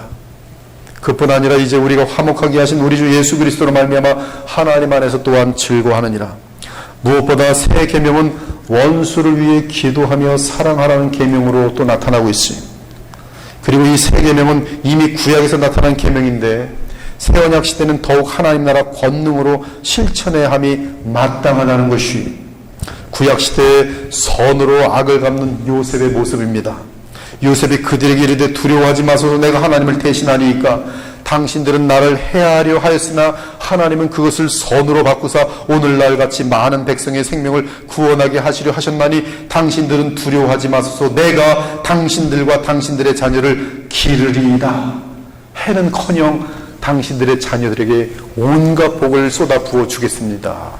선으로 악을 갚고 있는 요셉의 모습이 모세의 율법에 담긴 원수에게 선을 베풀라는 계명입니다. 네가 만일 네 원수의 길 잃은 소나 나귀를 보거든 반드시 그 사람에게로 돌릴지며 네가 만일 너를 미워하는 자의 나귀의 짐을 싣고 엎드러짐을 보거든 그것을 버려두지 말고 그것을 도와 그 짐을 부릴지니라. 너가 정말로 싫어하는 어떤 사람이 중간가다가 꼬꾸라졌을 때 짐이 무너졌을 때 너는 진짜 잘됐다 악만 저지른 놈이 잘됐다 그렇게 하지 말고 가서 도와주고 일으켜 세우고 도와주라는 거예요. 선을 베풀라는 것이 그 출애굽기 23장 율법에 들어있어요. 잠언에 담긴 지혜 중에 최고의 지혜는 악을 이길 수 있는 최고의 지혜를 알려주는데 그것은 원수의 머리에 이 숯불을 쌓아 올리는 것이 네 원수가 배고파하거든 음식을 먹이고 목말라하고는 물을 마시게 하라. 그리하는 것은 핀숯을 그의 머리에 놓는 것과 일반이요 여호와께서 내게 갚아주시라. 잠언 25장 21절. 구약에도 이렇게 선으로 악을 이기는 원수를 사랑하면서 선으로 악을 이긴다는 것은 원수를 향하여 선을 계속 베푸는 것이 원수까지도 사랑하는 모습이 근데 그것이 신약에서는 더 많이 이루어지고 더 확실하게 주의 새언약 시대 백성에게 요구되는 것이 또 네 이웃을 사랑하고 네 원수를 미워하라 하셨다는 것을 너희에게 들었으나 이것은 지금 유대인들 부패한 유대인들의 율법 해석이었어요. 구약 율법은 이렇게 가르친 적이 없습니다. 근데 그들은 율법을 이렇게 해석해서 원수를 미워하라고 했다. 너희들은 지금 그렇게 지금 듣고 있지만 나는 너희에게 이르니 너희 원수를 사랑하면 너희를 박해하는 자를 위하여 기도하라. 이같이 한즉 하늘에 계신 너희 아버지의 아들이 되리니 이는 하나님이 그 해를 악인과 선인에게 비추시며 비를 의로운 자와 불의한 자에게 내려주심이라. 너희가 너희를 사랑하는 자를 사랑하면 무슨 상이 있으리요 세리도 이같이 아니하느냐. 또 너희가 너희 형제에게만 무언하면 남보다 더하는 것이 무엇이냐. 이방인들도 이같이 아니하느냐. 그러므로 하늘에 계신 너희 아버지의 온전하신 같이 너희도 온전하라. 이 말은 여러분 개인의 삶에 대한 얘기.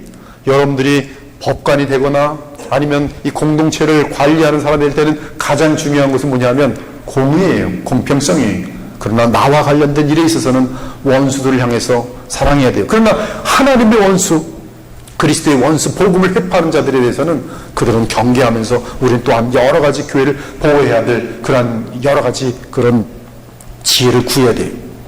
그러나 이 개인적인 여러분 각자에게 임한 그런 내용들에 대해서는 내가 이르노니 너희 원수를 사랑하며 너희를 미워하는 자를 선대하며 너희를 저주하는 자를 위하여 축복하며 너희를 모욕하는 자를 위하여 기도하라. 이것이 지금 여러분에게 정말 요구되는 예수님의 말씀이 신약의 요구예요. 너희가 다 마음을 같이하여 동정하며 형제를 사랑하며 불쌍히 여기며 겸손하며 악을 악으로 욕을 욕으로 갚지 말고 도리어 복을 빌라. 그들에게 선을 행하라. 이를 위하여 너희가 부르심을 받았으니 이러한 삶과 모습을 위하여 너희가 구원을 받았으니 이는 복을 이어받게 하려 하심이라. 그러한 새 언약 시대의 삶을 살아갈 때에 하나님 나라의 복이 무엇인지 실제로 체험되고 누려진다는 것이. 그러나 그리하지 않으면 너희가 세상 사람들 구원받지 못한 사람들과 무엇이 다르지요. 이 모든 것을 통틀어 결론을 내리면 하나님 나라 백성의 삶의 표준은 우리 주 예수 그리스도의 성품과 삶이에요. 그 삶을 신자들 역시 인간의 힘으로는 불가능하지만 그리스도의 영으로 주님께서 주신 새 생명 가운데에서 주의 성령을 따라 행함으로 가능해요.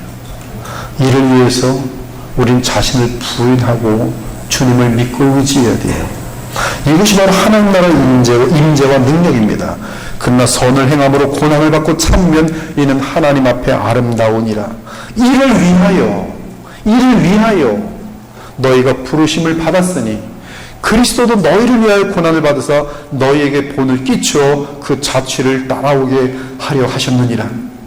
그는 죄를 범하지 아니하시고 그 입에 거짓도 없으시며 욕을 당하시되 맞대어 욕하지 아니하시고 고난을 당하시되 위협하지 아니하시고 오직 공으로 심판하시는 이에게 부탁하시며 친히 나무에 달며 그 몸으로 우리 죄를 담당하셨으니 이는 우리로 죄에 대하여 죽고 의에 대하여 살게 하려 하심이라. 그가 채찍에 맞음으로 너희는 나음을 얻었도다. 모든 만민 및 이방인들을 향해 복음의 사도로 세움을 받은 사도 바울 역시 자기가 원수될 때 이미 자기를 사랑하셨던 예수 그리스도의 사랑을 나중에 알게 된 이후에 동일한 새 언약 시대의 계명을 선포합니다.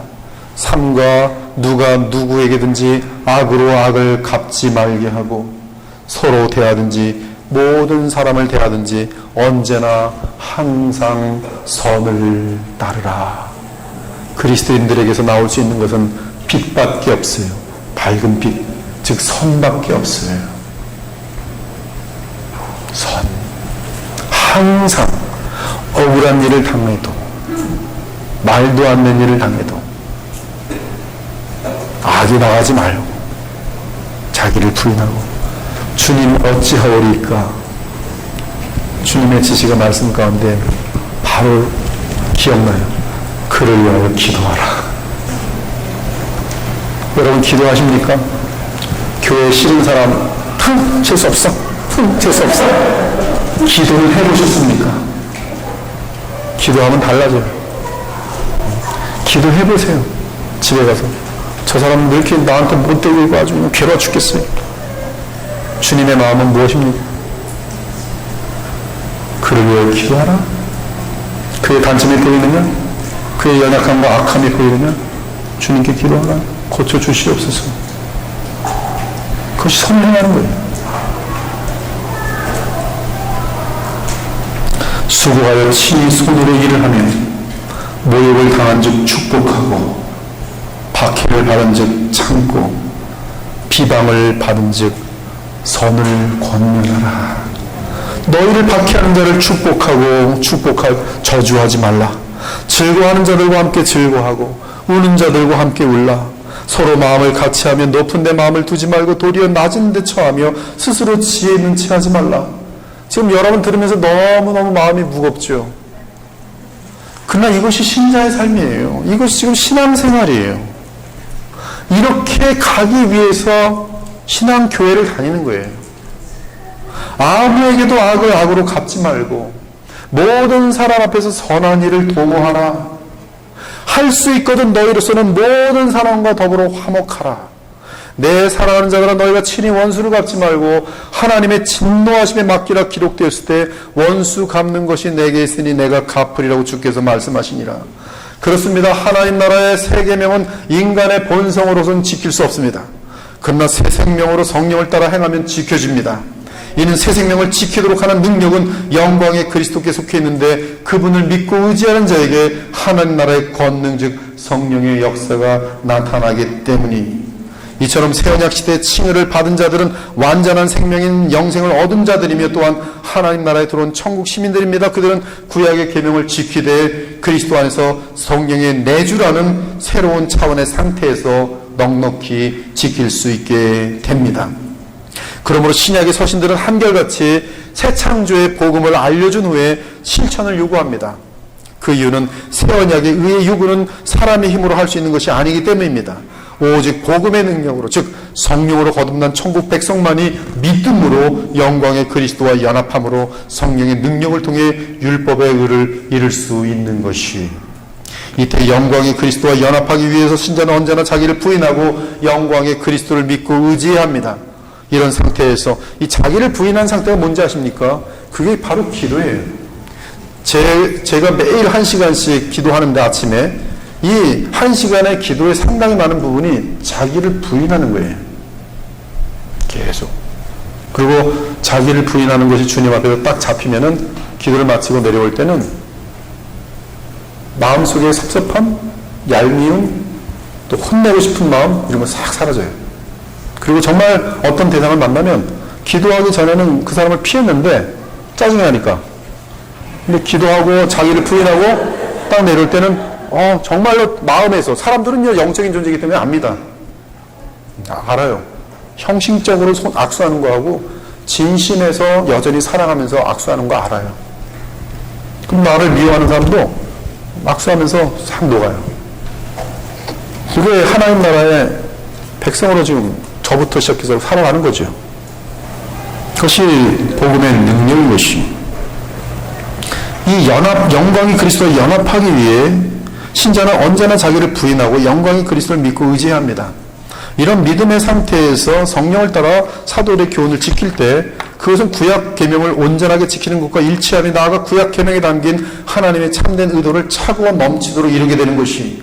사랑하는 여러분, 그리스도께서 오셔서 속량을 이루시고 부활 승천하셔서 만유의 주와 그리스도가 되신 후로 그리스도의 생명의 잔은 성도들 안에 공식적으로 내재하신 성령으로 말미암아 차고 넘칩니다. 그래서 영광의 주를 믿는 자들에게는 생수의 강이 흘러 넘치는 것이. 우리는 구약의 모든 계명을 새 계명 안에 품고 영광의 그리스도로 말미암는 성령의 능력으로 인하여 생수의 강이 흘러 넘치듯 차고 넘치도록 새 계명을 지킵니다. 그것이 바로 구약의 율법 계명을 성취하고 그 이상을 넘어서는 것을 의미합니다. 이것이 메시아의 오심의 실제적인 주의 백성들을 향한 효력과 능력인 것이. 사랑하는 여러분, 예수님은 이 땅에 임할 하나님 나라의 영원한 왕이실 뿐만 아니라 또한 영원한 대제사장으로도 계십니다. 그분은 지금도 주의 보혈의 공로로 우리의 죄를 용서하여 주시고 언제든지 새롭게 우리 양심을 깨끗이 씻어주십니다. 아무리 여러분의 마음이 죄로 더럽혀져도 정말 중보자 되시는 우리의 영원한 정말 대제사장 예수께 나아가면 우리를 불쌍히 여기셔서 깨끗해져요. 새 출발 또 할 수 있어요. 언제든지 할 수 있어요. 그러면서 우리에게 성령으로 생수의 강을 부으십니다. 그러면 우리는 인간의 연약함으로 이룰 수 없던 율법을 십자가에서 속량을 치르시고 부활하셔서 영원히 살아계신 대제사장 예수님으로 말미암은 생명의 성령의 법을 지킬 수 있게 되고, 그때 신자는 하나님 나라 백성으로 살면서 당장 그 나라를 차고 넘치도록 누릴 수 있게 됩니다. 그것이 바로 승리와 평강과 기쁨과 보람이 의의 능력입니다. 이러한 의의 능력은 죄와 마귀와 세상을 이기는 성령의 능력이에요. 사랑 여러분, 앞으로 이 시대는 더 더러워질 것이 분명합니다. 대단히 많이 어두워질 것이. 세상의 흐름과 함께 같이 물들어가고서는 절대로 오늘 제가 말씀 나눈 이 내용은 여러분에게 농담으로 들릴 것입니다. 그러나 그것은 여러분의 인생 속에는 아무런 아름다운 것이 존재할 수 없다는 듯이 진정한 사랑도 있을 수 없고 영원한 것들이 무엇인지 알지 못하는 허망한 것을 위해 달려가다가 허망하게 인생을 마치는 비참한 인생이 될 것이, 그러나 지금 넉넉히 하나님의 복음으로 말미암아 내가 이룰 수 없었던 아름다운 성품의 모습들로 한 걸음씩 나아간다면 세상이 아무리 부패해도 이 공동체 내에서 그러한 사람들이, 마음이 통하는 사람들이 함께하면서 깨끗하고 거룩하면서도 여전히 사랑을 베푸는, 여전히 넉넉하게 그들을 위하여 기도하고 눈물을 흘리는 아름다운 그러한 사람들이 이 땅에 존재하게 될 것이, 그러한 공동체가 그리스도의 보혈교회가 지금 이루어내야 할 어마어마한 사명입니다. 이것은 사람의 힘으로 불가능합니다. 그러나 복음의 힘으로 주의 성령께서 기뻐하시면서 가능해져요. 그러므로 모이는 거예요. 그러므로 함께 더 말씀을 배우는 것이, 오늘 이 말씀과 함께 앞으로 우리는 구약과 신약을 날마다 묵상할 수 있기를 바랍니다. 그리고 성경에 나타난 하나님의 계명을 빼먹거나 우리의 부패한 기준으로 낮추지 않기 바랍니다. 썩어져가는 이 시대에 맞게 계명을 희석시켜서도 안 됩니다. 우리는 계명의 이유가 얼마나 한없이 깊은지 성령의 조명으로 알게 되면서 그러기에 더욱 전능하신 하나님의 능력을 필요로 하며 그 능력을 받을 수 있기에 영광의 그리스도를 믿고 의지하는 것입니다. 그러면 영광의 그리스도로부터 우리의 새 생명이 전능하신 성령의 능력으로 힘을 얻고 우리로 주의 계명을 분명하게 지키도록 하는 것이, 그러므로 옛사람을 십자가에 못 박고 새 사람으로 성령을 따라 살기 바랍니다. 이를 위해 쉬지 말고 기도하며 자기를 부인하고 하나님의 영광을 위해 주의 말씀에 따라 성령의 도우심으로 힘차게 살아가기 바랍니다. 공식적인 성령의 내주 및 하나님 나라의 능력은 구약 사람들에게는 주어지지 않았던 새 언약의 특권입니다. 심지어 여자가 낳은 자 중에 가장 큰 자인 세례 요한마저도 누리지 못했던 특권이, 그러나 여러분들은 지금 누리고 있습니다. 누릴 수 있습니다. 내가 너에게 말하는 여자가 낳은 자 중에 요한보다 큰 자가 없도다. 그러나 하나님의 나라에서는 극히 작은 자라도 그보다 크니라. 어떤 면에서 누리는 특권적인 면에서. 그러므로 먼 훗날 우리가 주 예수님을 만났을 때 힘이 딸려서 계명을 못 지켰다고 하면 말이 되지 않습니다.